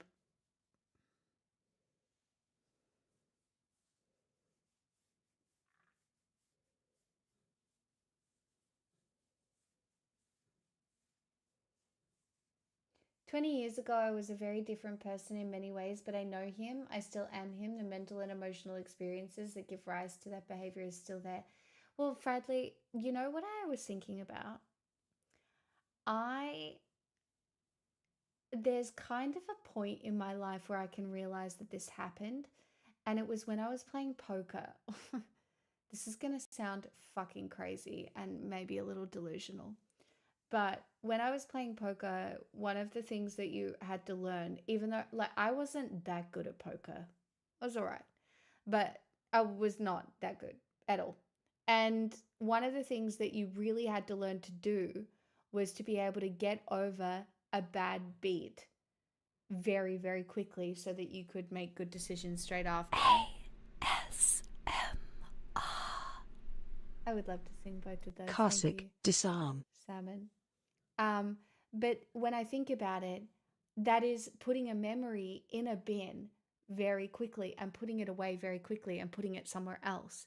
So I'm not sure if I accidentally trained my brain to like categorize some past memories in very specific boxes that are somewhat detached from my current present self. Does that make sense? So maybe I don't know if now that like my memory retrieval is more fractured, and like even this, when I think about the fact that I am a streamer and I sit here and vocalize my thoughts to a fucking screen, I sometimes I really do sit there and I wonder how that has changed the way I navigate the world, the way I navigate conversation, um, even the way that I think.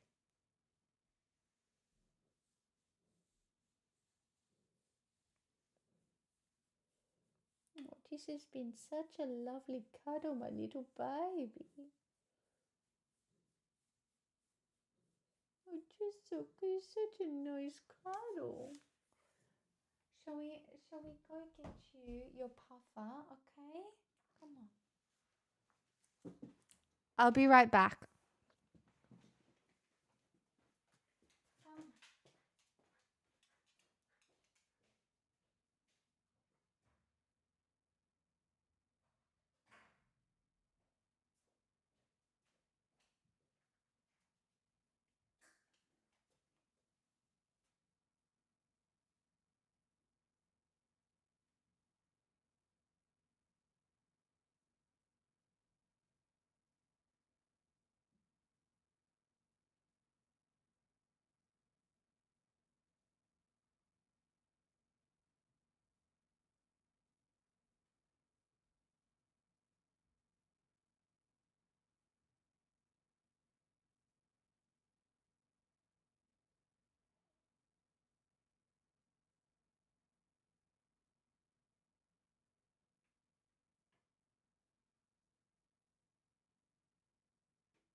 figured I can have an ice block too.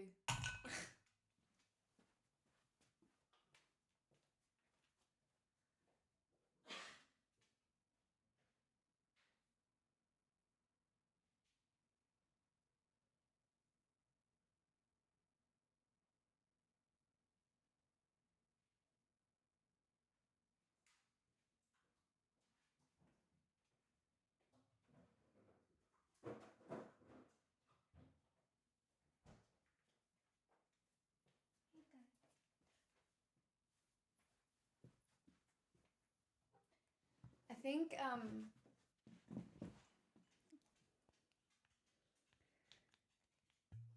I don't know if there's pollen in the air or something, but my glands feel a little...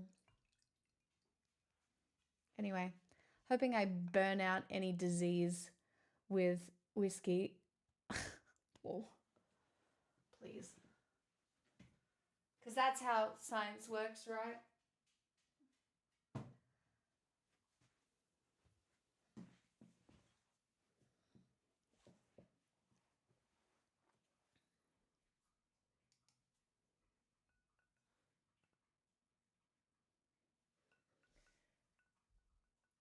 Being chronically online is weird. I still get surprised when I talk to people and they're not 100% up to date with everything. It's common man. You should know every single thing that's happening in the world. It's interesting, isn't it? Colin is allergic to whiskey. I fucking hope so. Yeah, it's really different. I did realize, like, you do see shifts happen when people have less time to be engaged in the world on a grand scale. But it's also really wonderful. Like when I talk to my sisters, I find it so interesting because their life experience is so different to mine, but we still connect over a lot of shared things, and it's still very interesting conversation because it's so different, you know?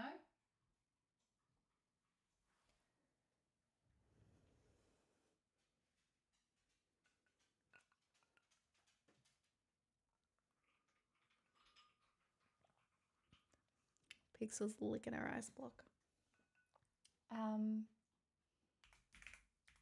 Now, will I remember car sick today?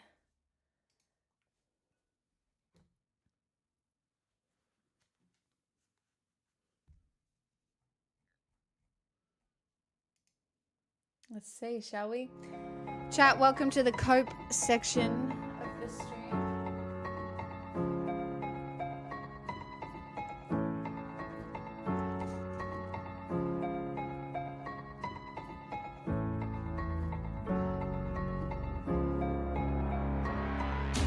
Swerving in the freeway, keychain digging in my skin till I bleed gray. Dizzy, I don't see straight. Taking a machete to the silence, sirens ringing in my eardrum, violence. My body kinda lifeless. Shattered glass and burning plastic. You look like you feel fantastic. Was it a fun night for you? Speeding down an I-5, no cops on the map screaming, I die for you. But after all the stops and starts, crashes and carnage, I'm just car sick.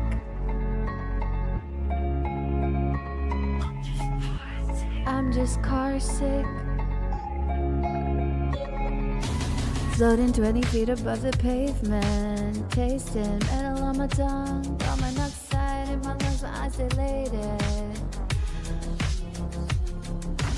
How did I submit to being spineless? Cross double lines cause you like doing wild shit. My body kinda lifeless. Shattered glass and burning plastic. You look like you feel fantastic. Was it a fun night for you? cannon. I find no cops on the mats, screaming out, I die for you. But after all the stops and starts, crashes and carnage, I'm just car sick. I'm just car sick. I die for you.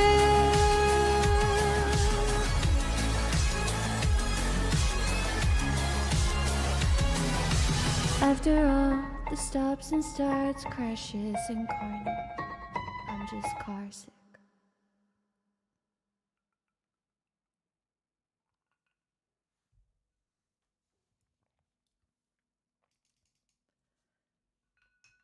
Kind of close.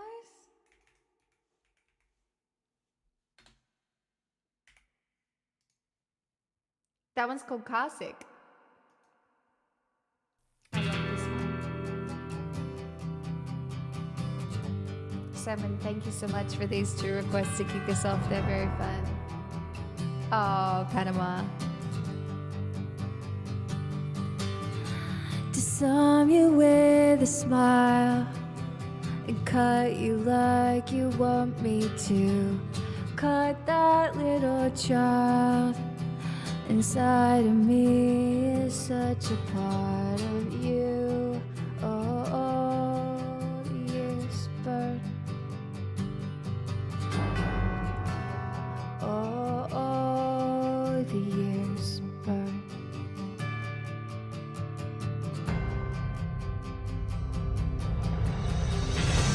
I used to be a little boy, so old in my shoes.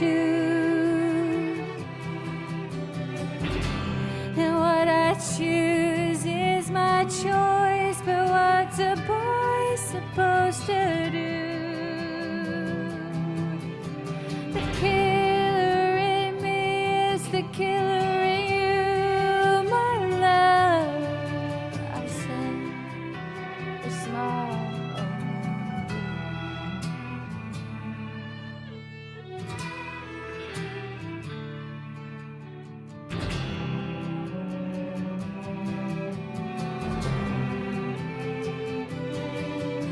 Disarm you with a smile and leave you like they left me here to wither in denial. The bitterness of one who's left alone. Oh, oh, the years burn. Oh, oh, the years burn. Burn, burn. I used to be a little boy, so old in my shoes. What I choose is my voice. What's a boy supposed to do? The killer in me is the killer in you, my love. I send a smile over to you. The killer in me is the killer in you. Send a smile over to you. The killer in me is the killer in you. Send a smile over to you. The killer in me is the killer in you. Send a smile over to you.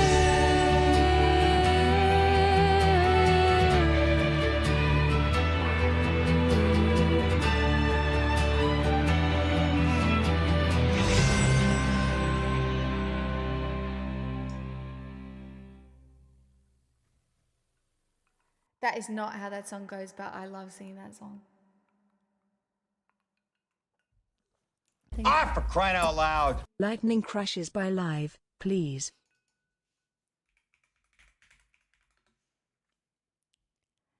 Do I know this? La la la la la la la la. This fucking alert. With the nest. It's just such a time. Munch 2, Mum. Munch to your mum. I would love to sing some Wet Leg. It's so, like, that alert, that 2222 alert specifically, it really does take me back to the nest. I learned it the other week. All right.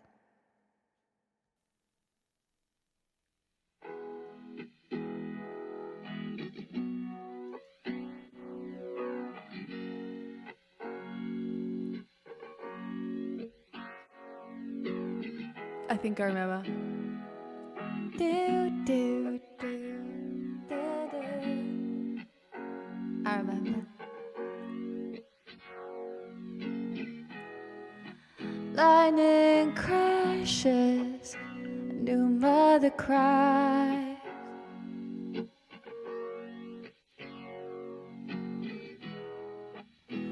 Her placenta falls to the floor.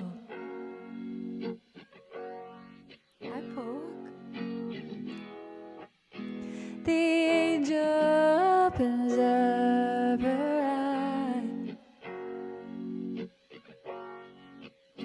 The confusion sets in before the doctor can even close the door.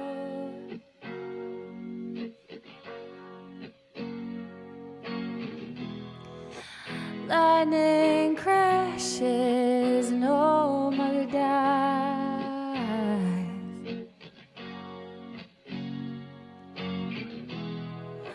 Her intentions fall to the floor.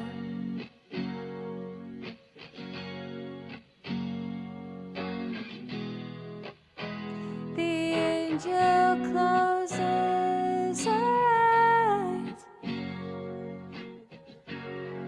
The confusion that was hers belongs now to the baby down the hall.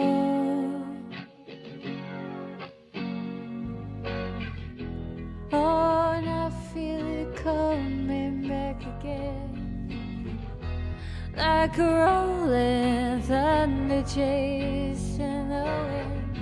First is pulling me from the center of the earth again. I can feel it. Lightning crashes, a new mother cries.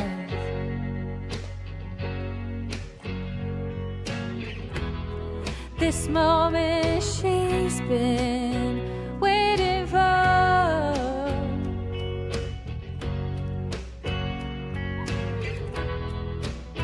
The angel opens up her eyes. Pale blue colored ice presents the circle, puts the glory out to hide.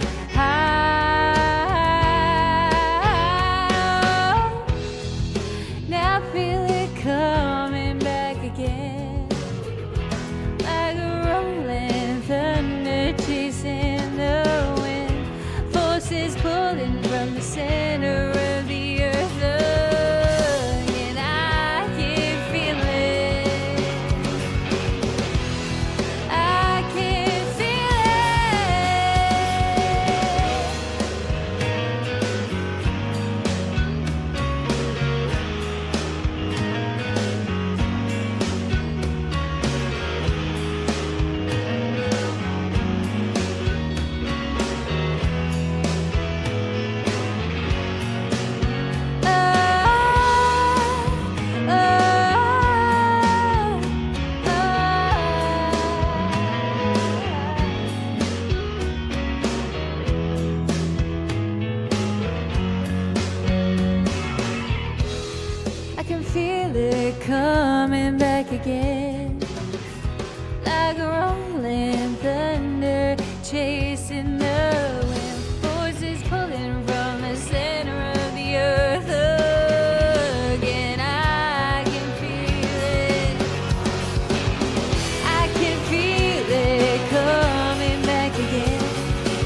I don't even know.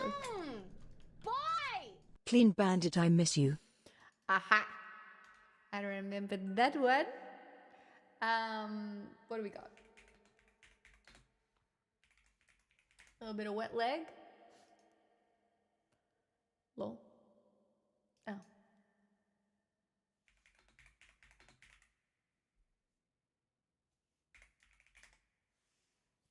Yeah, it was close with a bit of pics mixed in. I hope it was okay. I don't know why there was a yodel in there. Sometimes I just feel like yodeling. Also, Pork, I remember you. Hello. Welcome. Thank you for the roses, everybody else. Oh, fuck. The song already started.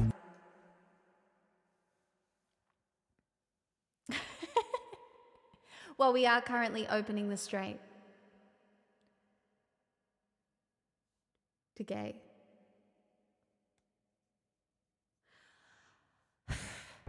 When I think about what you've become, I feel sorry for your mom.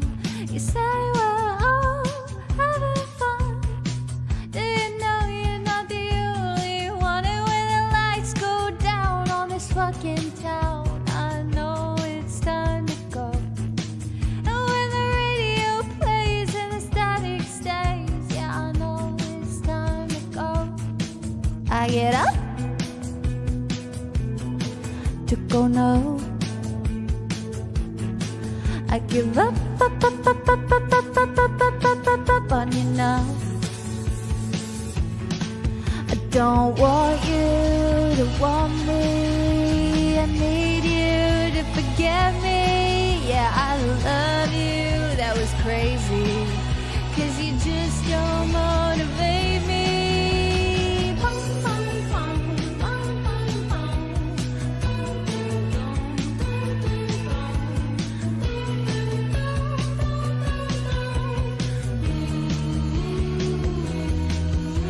You said that you tried your best.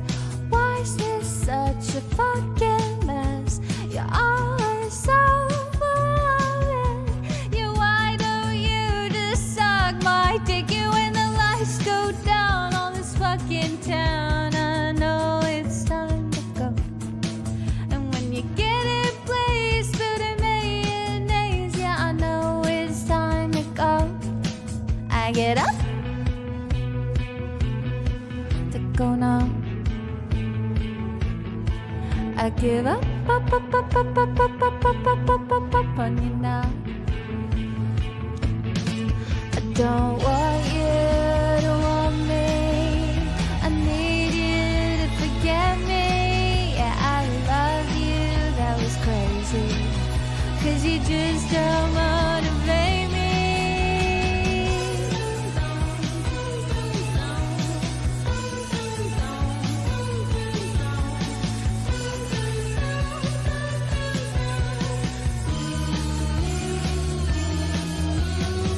Okay, I've been practicing my longest and loudest scream. Okay, here we go. 1, 2, 3.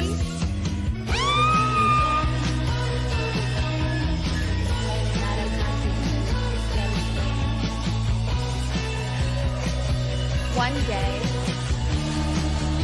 I would love to sing this as straight. When you think about you, I feel sorry for your mom. You feel so numb. And when you think about you become, do you feel sorry for your mom? Do you feel so numb?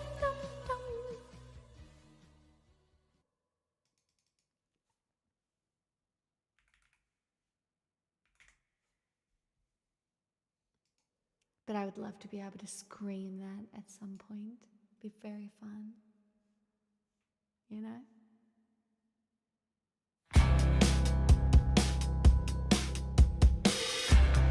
Nice try, get out the way. You're in our way, you bottom feeder.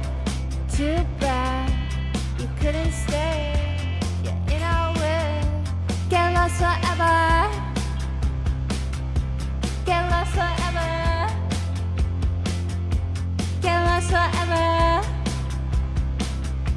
Get lost forever. You think I'm pretty, you think I'm pretty cool. You wanna fuck me, I know most people do. Here, take this packet, you ready to assess my stew. I give you magic beans, I hope you're gonna get out soon. I really hope you're gonna get out soon. I really hope you're gonna get out soon. I really hope you're gonna get out soon. Good job, give you an A, a golden star. You think you're clever, good God.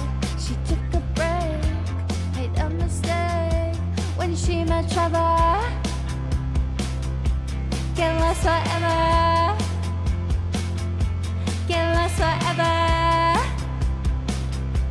Get lost forever. You think I'm pretty, you think I'm pretty cool. You wanna fuck me, I know most people do. You take this packet, you ready to save my stew. I gave you magic beans, I hope you're gonna get out soon. I hope you're gonna get out soon. I really hope you're gonna get out soon. I really hope you're gonna get out soon. I know you're up at night, hunched over your phone like a tree on top of a hill that's crooked from the wind that it bites. You say at last I see, call the RLI. You're washed up, irrelevant, and standing in my light. You're standing in my light. You're standing in my light. You're standing in my light. You think I'm pretty, you think I'm pretty cool. You say I'll stay here, I know most people do. This is the real world, honey, it feels you. In spite of everything, I guess there's no getting through. Nice try, get out the way, good job. Just take a fucking hint. What I wanna be, yeah, yeah, yeah, yeah, yeah. Nice try, get out the way, in our way, get lost forever. You need to stream on profile view, lose the nice camera. Are you watching on a phone, Green Tools? Where are you watching? Also, hello. I try and do both, but it is actually I don't know how to use YouTube very well.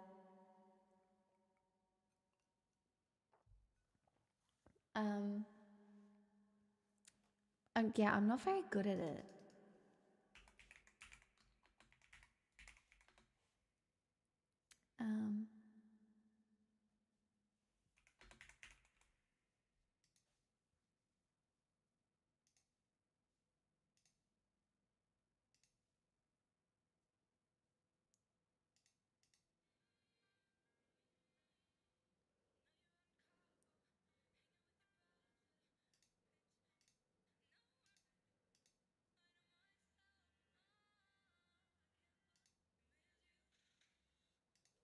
All right, let's see if I remember this.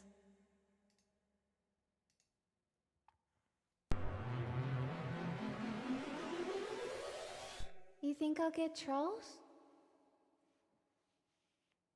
We can convert trolls. We've done it before.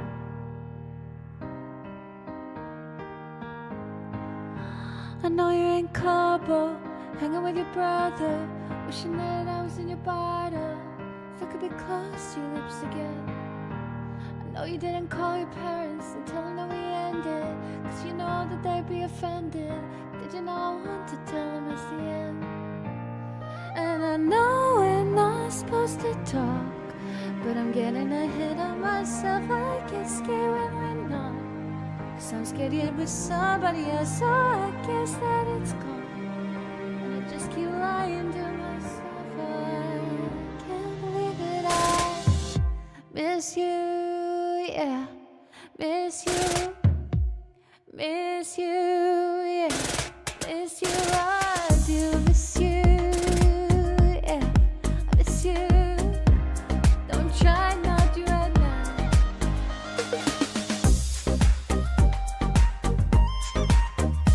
This makes me want to play my favorite dubstep song. You want a pen and pictures, so I hardly ever took 'em. Got them saved in my mind from the bedroom, so that way I can't forget your skin. So I saved all the texts, all of the best over the years, just to remind myself how good it is or was. And I know we're not supposed to talk, but I'm getting ahead of myself. I get scared when not, 'cause I'm scared you with somebody else. So I guess that it's gone, and I just keep lying to myself. Oh, I can't believe it. I miss you, yeah. I miss you, miss you, yeah. Miss you, oh, I do miss you, yeah. Miss you, though I'm not trying to right now.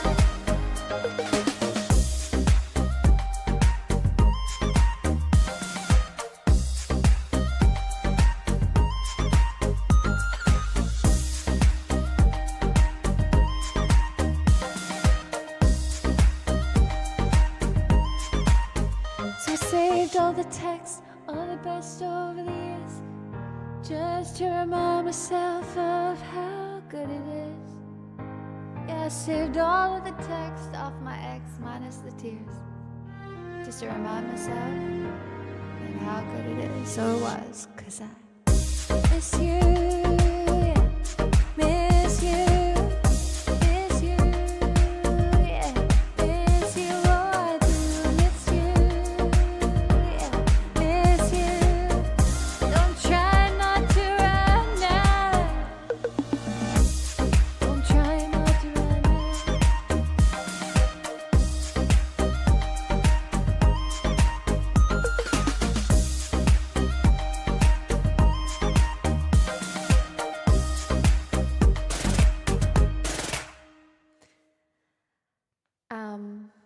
Sorry, I have to do this.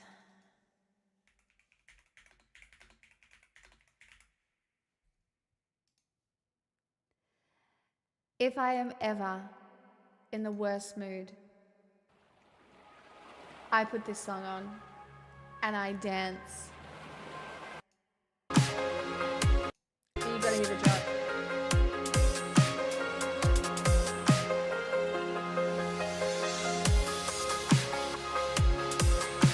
Can you see?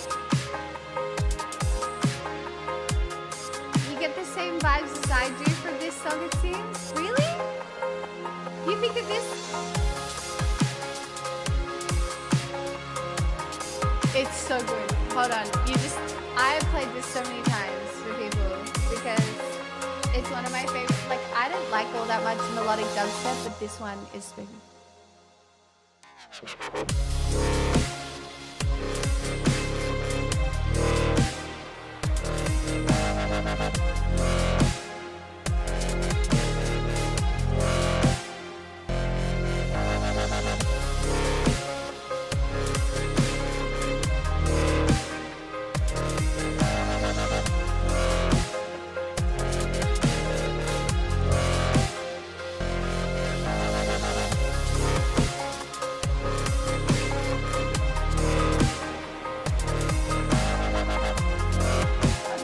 That clip, please. You keep posting it, I'm never watching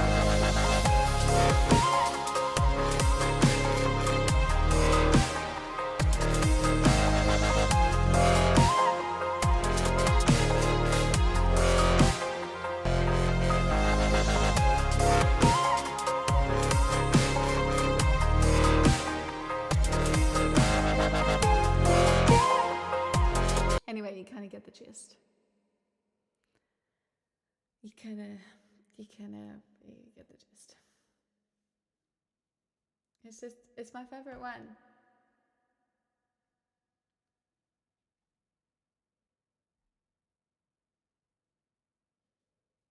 I meant for I miss you. You hard seems to be able to sit still was what I meant. Oh yeah. Oh no, it's a fucking banger, Wallach. What do you mean? Incredible addition to the list. Clean Bandit, Chef's Kiss. No, it's like bop. You can't give me a fun pop song and expect me to hate it. I am predictable in many ways, and a fun pop song is one of the ways in which I am extremely predictable. You know what I mean? It's that and a sad song. You know? Like, oh. I know that there are certain behaviors of mine that are on the internet that are extremely predictable.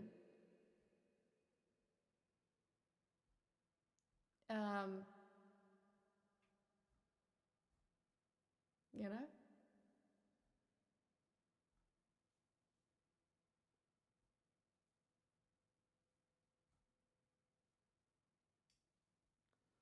But what I can't pick is a fucking song to sing.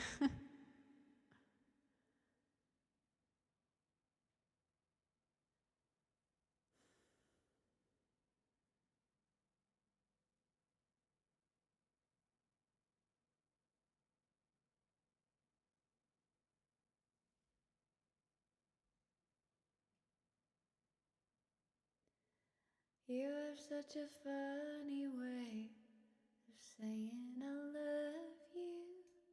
I haven't sung this in a while. Oh, I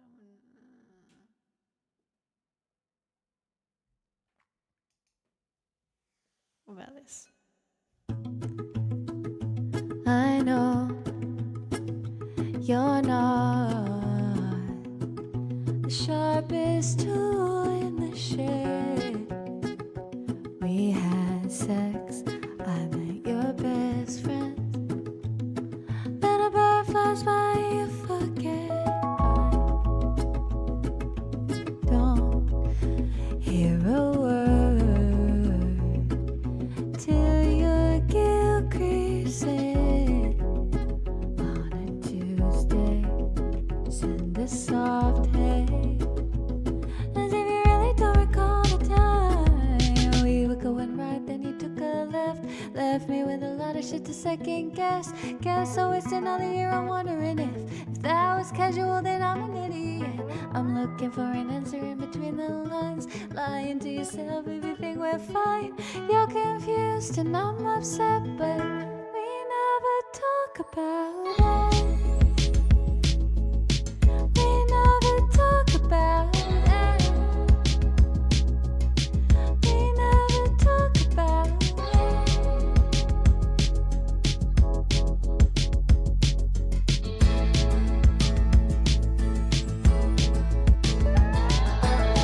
All the silence just makes it worse, really, 'cause it leaves you so top of my family.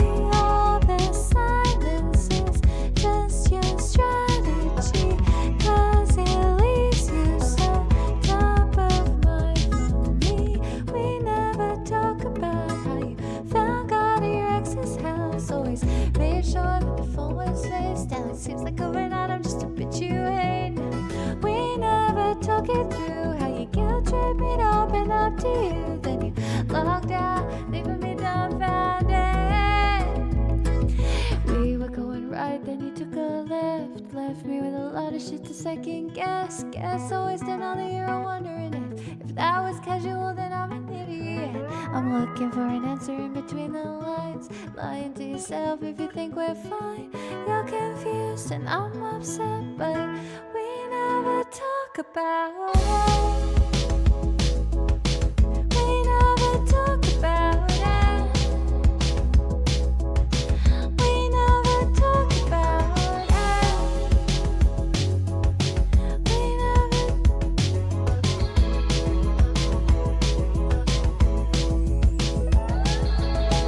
We never talk about how you found God at your ex's house. Always made sure that the phone was face down. It seems like overnight is just a bitch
Oh, you guys are so nice. Thank you for the roses, everyone.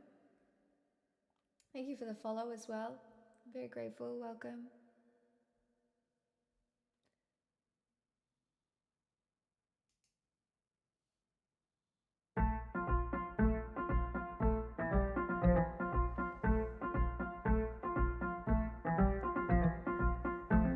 I told you things that I never said. You're the golden boy and my worst regret. So I cut the cost and I limit feeling. You were only once to the fade to black. Took your cigarettes and your poems back. You were in my hands, now you're in my ceiling. How's the city been? You get recognized at the local bar by the drunken guys and the starlit girls they claw for pieces. Do you give a few? Do you like that? Do you freak out? Get sad? Do you go home? Or am I reaching?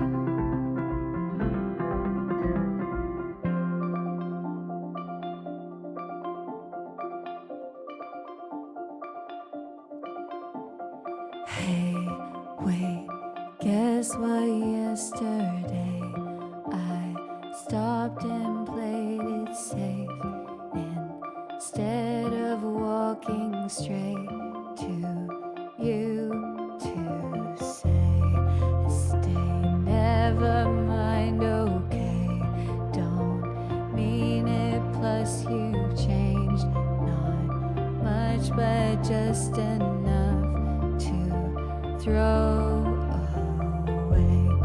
Fake fantasies and games, I've lost a year, it's strange. Composed 100 ways to tell you, hey, what if I took your call as more than just a call, as writing on the walls you build this cage, lost color in my face, you're fair and I'm insane, hallucination, shame, guilt, pain, more pain,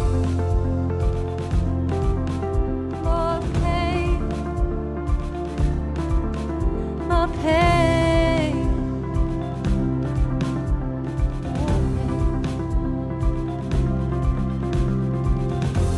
I told you things that I never said to anybody else. I regret them, but I'll pack it up and I'll practice leaving. You were only once to the fade to black, to the yellow glow, turned a little sad. You were in my hands, you couldn't leave it.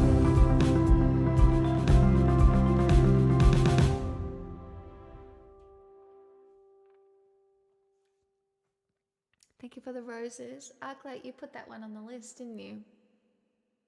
Also, hi. God, I look fucking tired today. I think I'm sick. I look tired. It's giving sickness.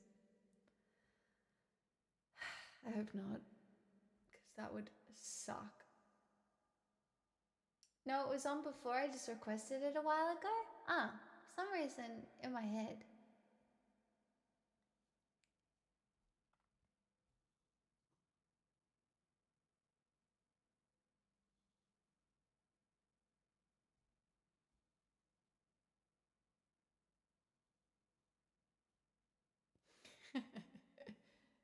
Tasty.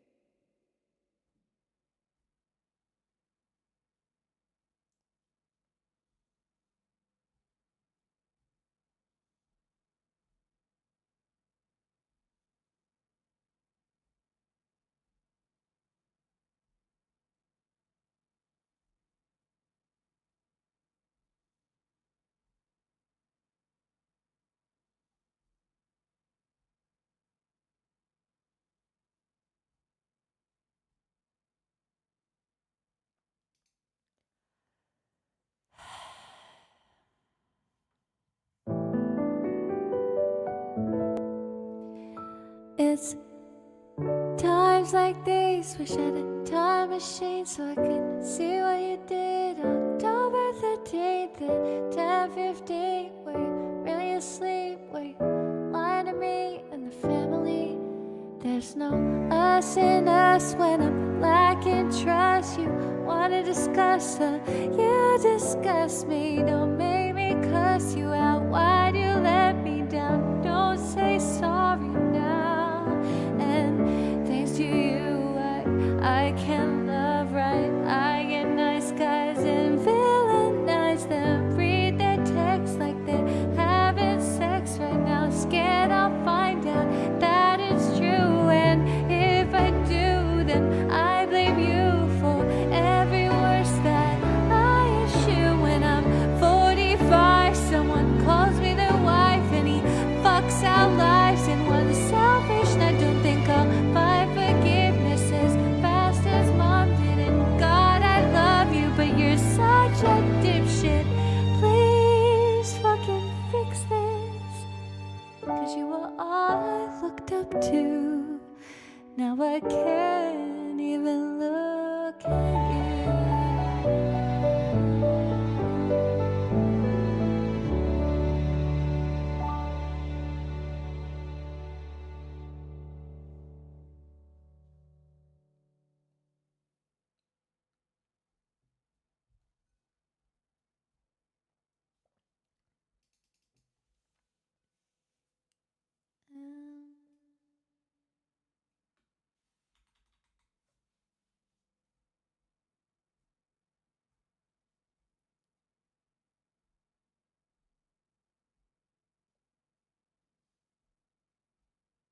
Thanks, chat.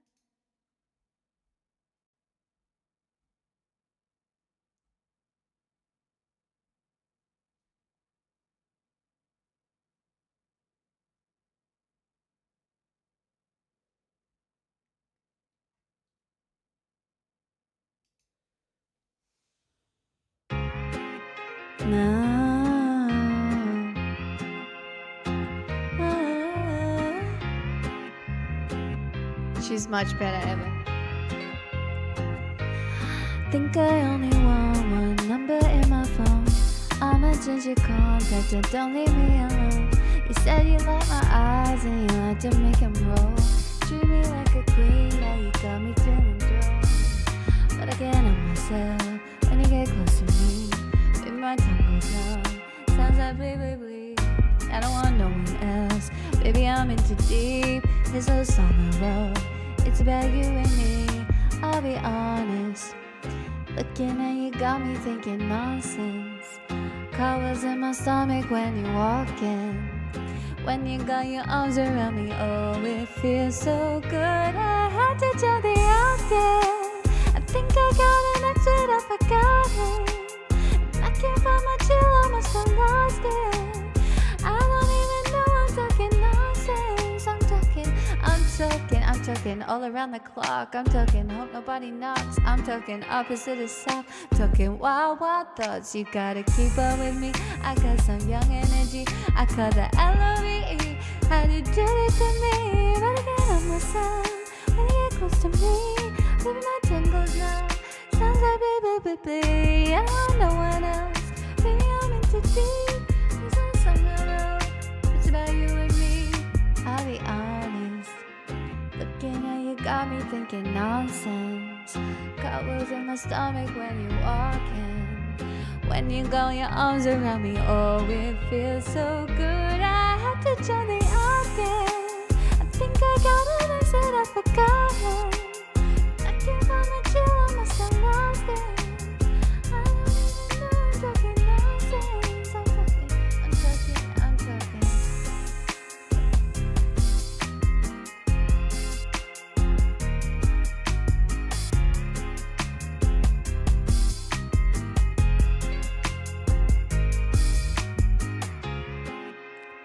I think we should open the Hamas straight. I've heard people saying that it is gay. Depending on the day, I could go either way.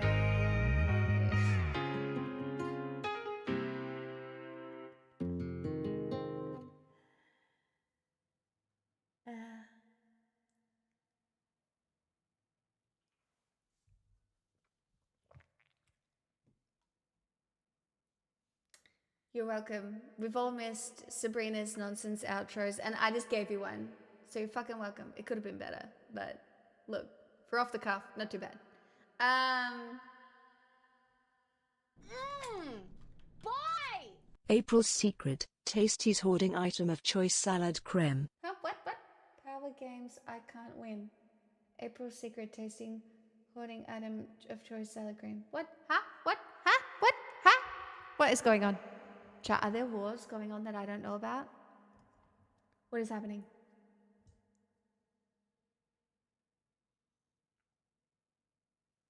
Wait, is Tasty hoarding salad cream in the dungeon? What are the secret chat wars? What is going on? If it comes with $5, I don't care. You can go to war. Fight, fight, fight.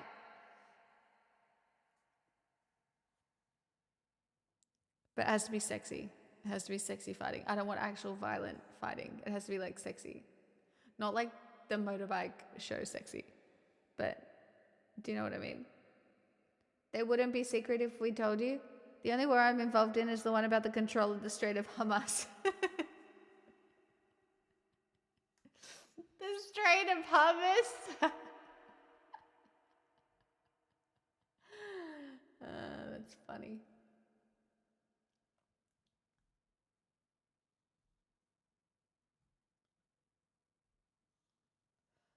That's very funny. Hamas. Give chickpeas a chance. I'm pro chickpea.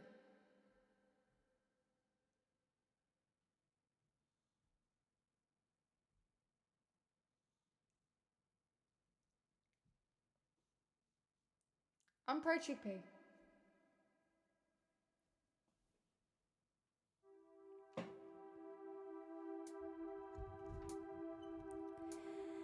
Maybe I lost my mind. No one noticed. No one noticed. It's getting old. I kinda like it if you call me all alone.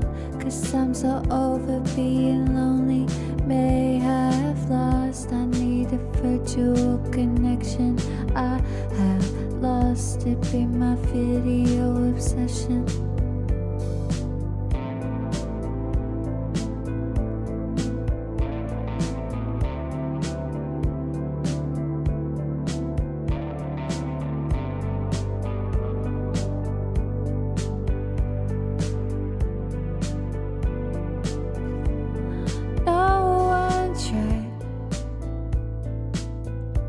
To read my eyes, no one but you. Wish it were true. Baby, I kinda like it if you call me. It's not right, 'cause I'm so over being lonely. Make you mine, I need a virtual connection. Take our time, be my video session. Come on, don't leave me. It can't be that easy, babe. If you believe me, I guess I'll get on a plane, fly to your city. Excited to see your face. Hold me, console me, and then I'll leave without a trace. Come on, don't leave me. It can't be that easy, babe. If you believe me, I guess I'll get on a plane, fly to your city. Excited to be your face. Hold me, console me, and then I'll leave without a trace. Come on, don't leave me. It can't be that easy, babe. If you believe me, I guess I'll get on a plane, fly to your city. Excited to see your face. Hold me, console me, and then I'll leave without a trace. Come on, don't leave me. It can't be that easy, babe. If you believe me, I guess I'll get on a plane, fly to your city. Excited to see your face. Hold me, console me, and then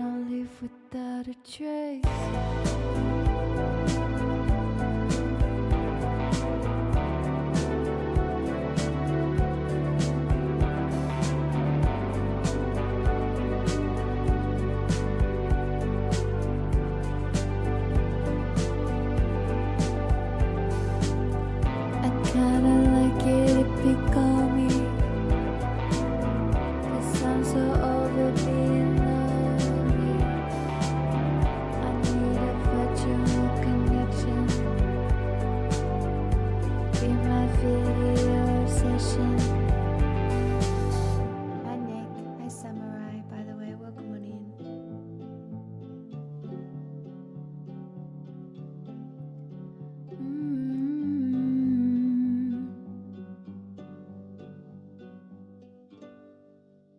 It's definitely one of my favorites.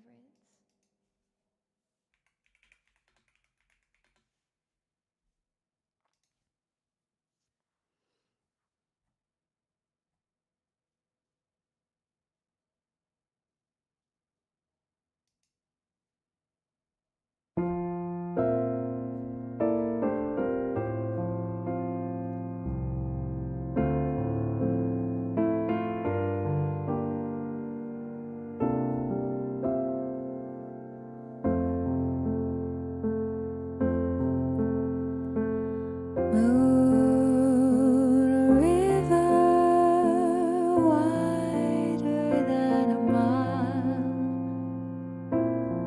I'm crossing you in style someday. Oh, dream maker, you heartbreaker. Wherever you're going, I'm going your way. Two drifters off to see the world. There's such a lot of world to see. We're after the same rainbows and waiting round the bend. My huckleberry friend, Moon River, and me.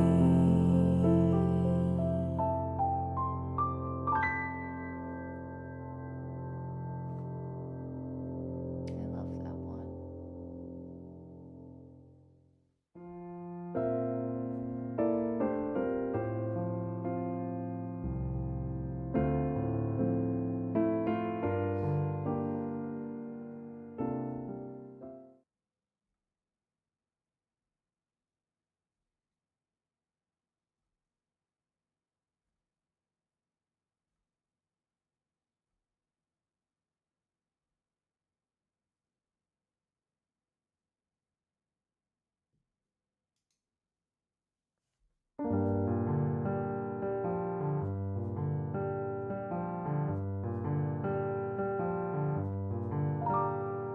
City of stars, are you shining just for me? City of stars, there's so much that I can't see. Who knows? I felt it from the first embrace I shared with you. That now our dreams may finally come true. City of stars, just one thing everybody wants. There in the bars and through the smokescreen of the crowded restaurants, it's love. Yes, all we're looking for is love from someone else.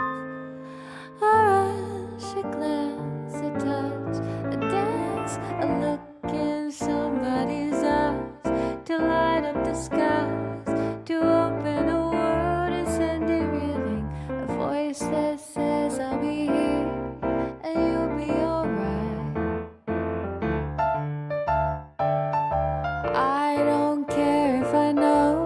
just where I will go, 'cause all that I need is this crazy feeling, a rat-tat-tat in my heart. Think I wanted to stay. City of stars, are you shining just for me? City of stars, you never shine so brightly.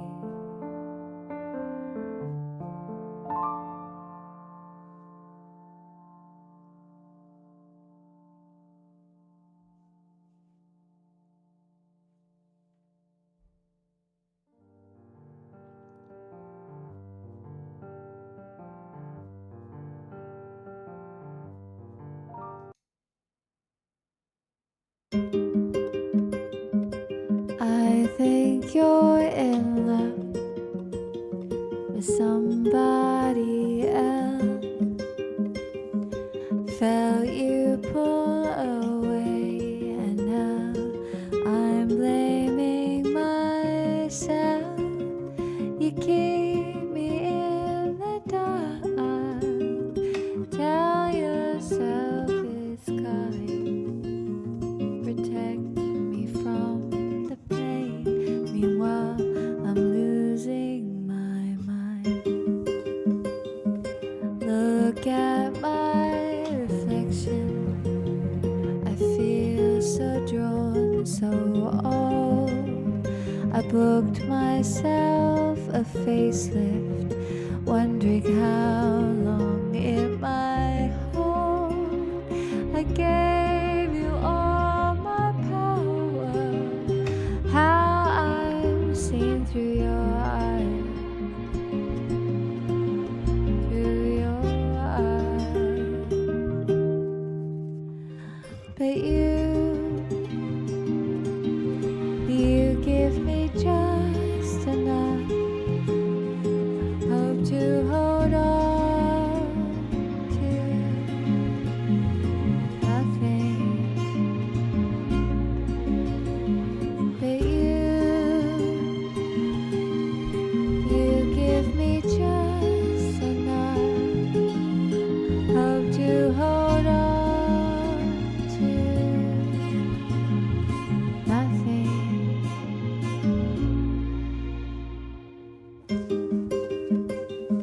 Did you fall in love with someone who isn't me? Why are we here talking about vasectomies? Did you get someone pregnant? Someone who isn't me? Did you take her to the clinic? Did you hold her hand? Is she having your baby? But you give me just enough hope to hold on to nothing. But you give me just enough hope to hold on to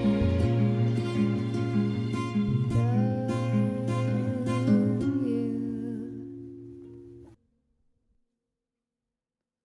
I really did like Lily Allen's new album. It was very narrative based, and I did like it.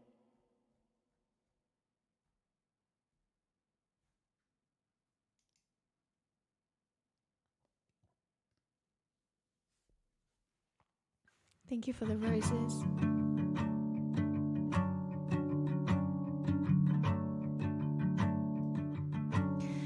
Can't help but notice all of the ways in which I failed myself. I failed the world all the same.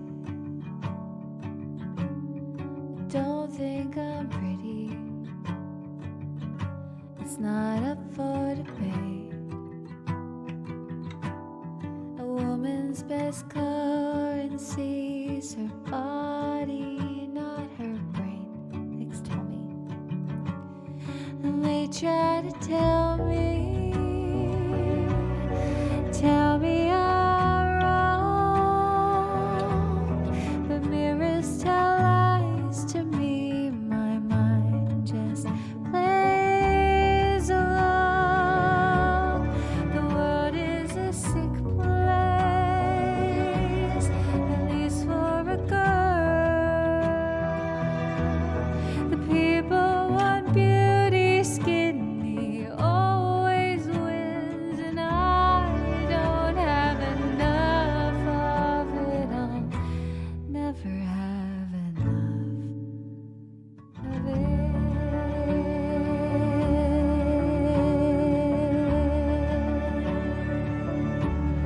Sometimes I see her, she looks like Snow White. She's everything I am, but my wrongs are turned to right. Her body is smaller, skin is so fair. She's achieved everything I've dreamed of, and it's all that I can think of. They try to tell me I'm wrong, but mirrors tell lies to me. My mind just plays along. The world is a sick place, at least for a girl. The people want beauty, skinny always wins, and I don't have enough of it. I'll never have enough of it.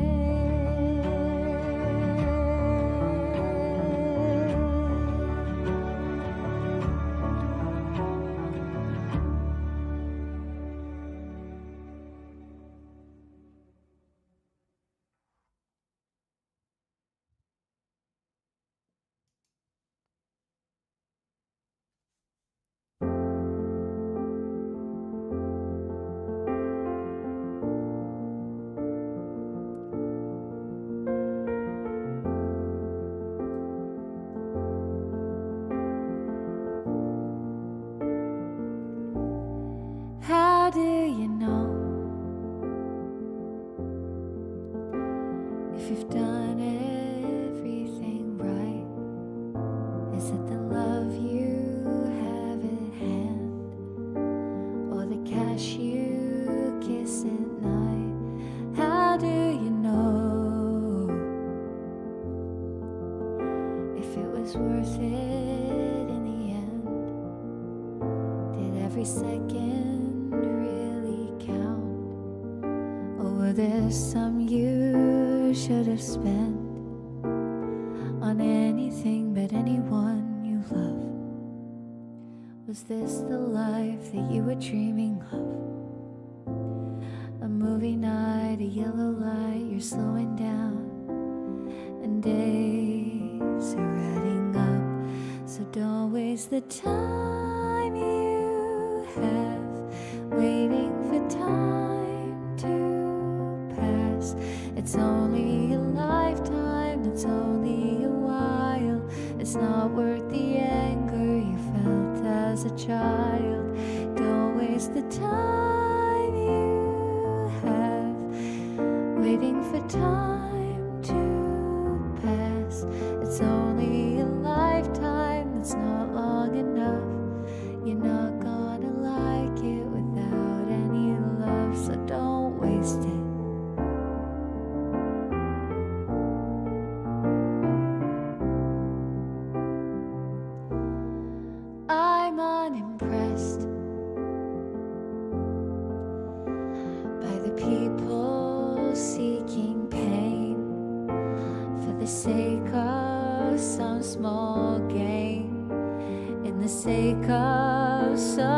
someone's name and I'm unprepared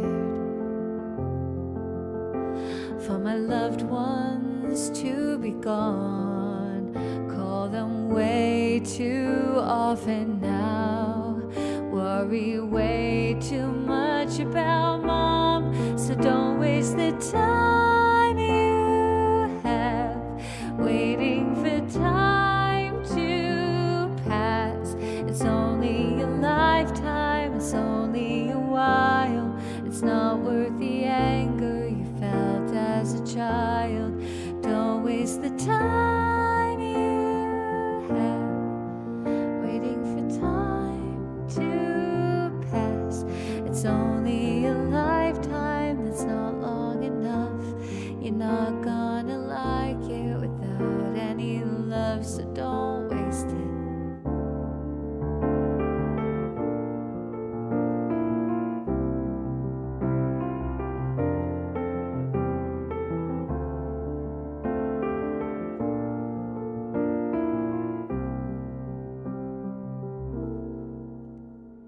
It's family and friends, and that's the truth. The fountain doesn't give you back your youth.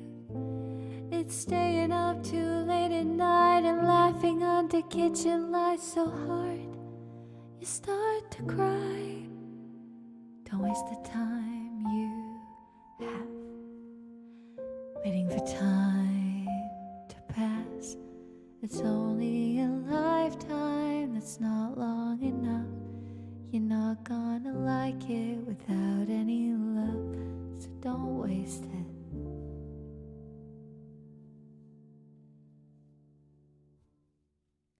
I think that's my last one, chat. Oh. I'm taking tomorrow off for no reason. Oh, fuck it. Twilight Zone. I take it back. I am not above being bribed.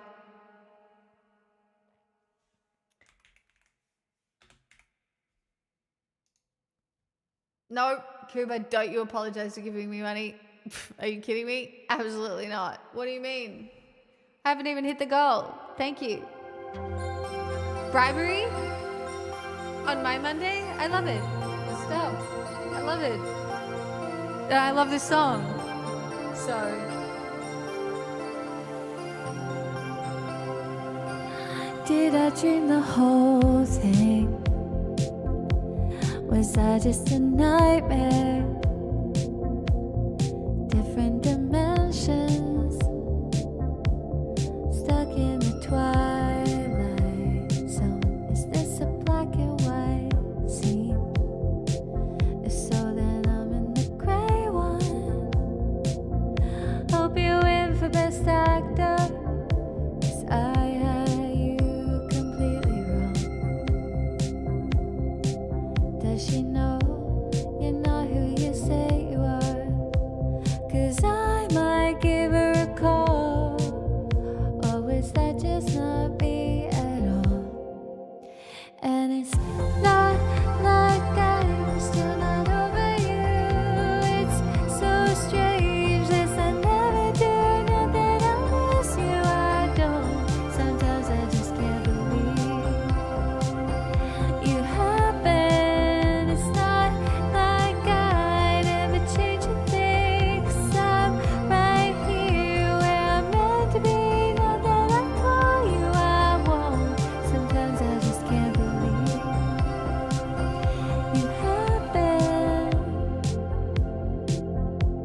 Were we just mistaken? Disguised our intentions. Now this was a masquerade. Why do I still protect you? Pretend these songs aren't about you. Hope this might be the last one, 'cause I'm not fooling anyone. Does she know you're not who you say you are? 'Cause I might give her a call. Or is that just not me at all? And it's not like I'm still not over you. It's so strange,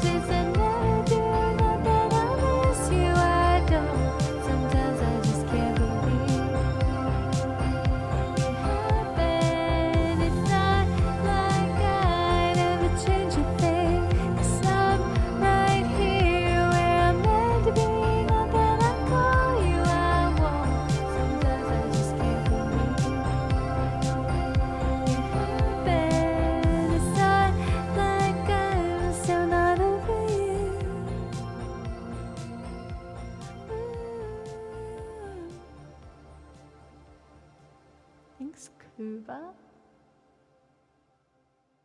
But it's alright.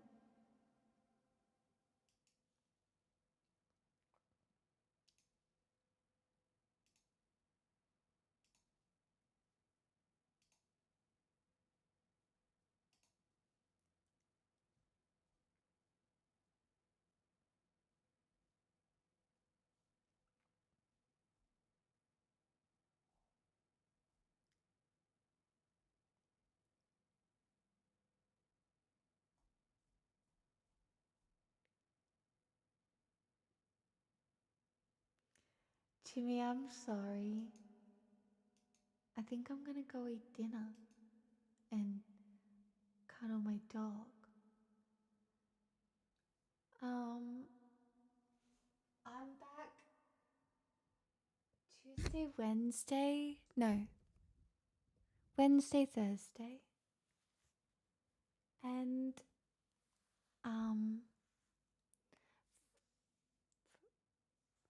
yeah. You have falafel for lunch? I love falafel.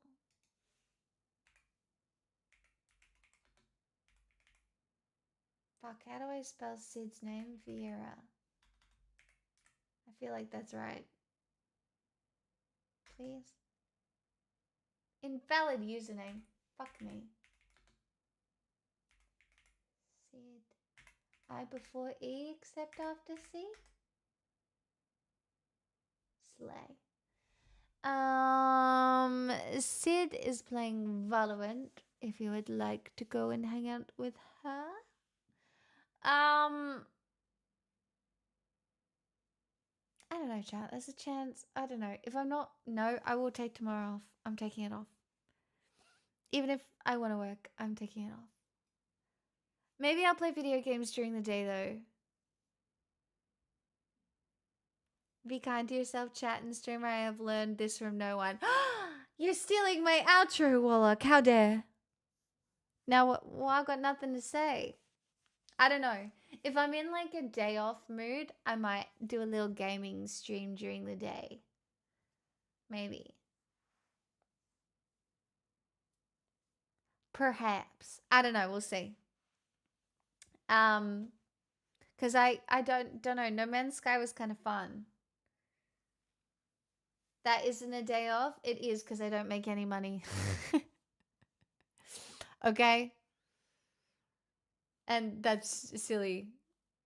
And it ruins everything. It really does. I did enjoy the Artemis re-entry. Oh, goodbye. Oh, see ya. It's gonna go now. Okay, goodbye. See ya. See ya. See ya. Bye.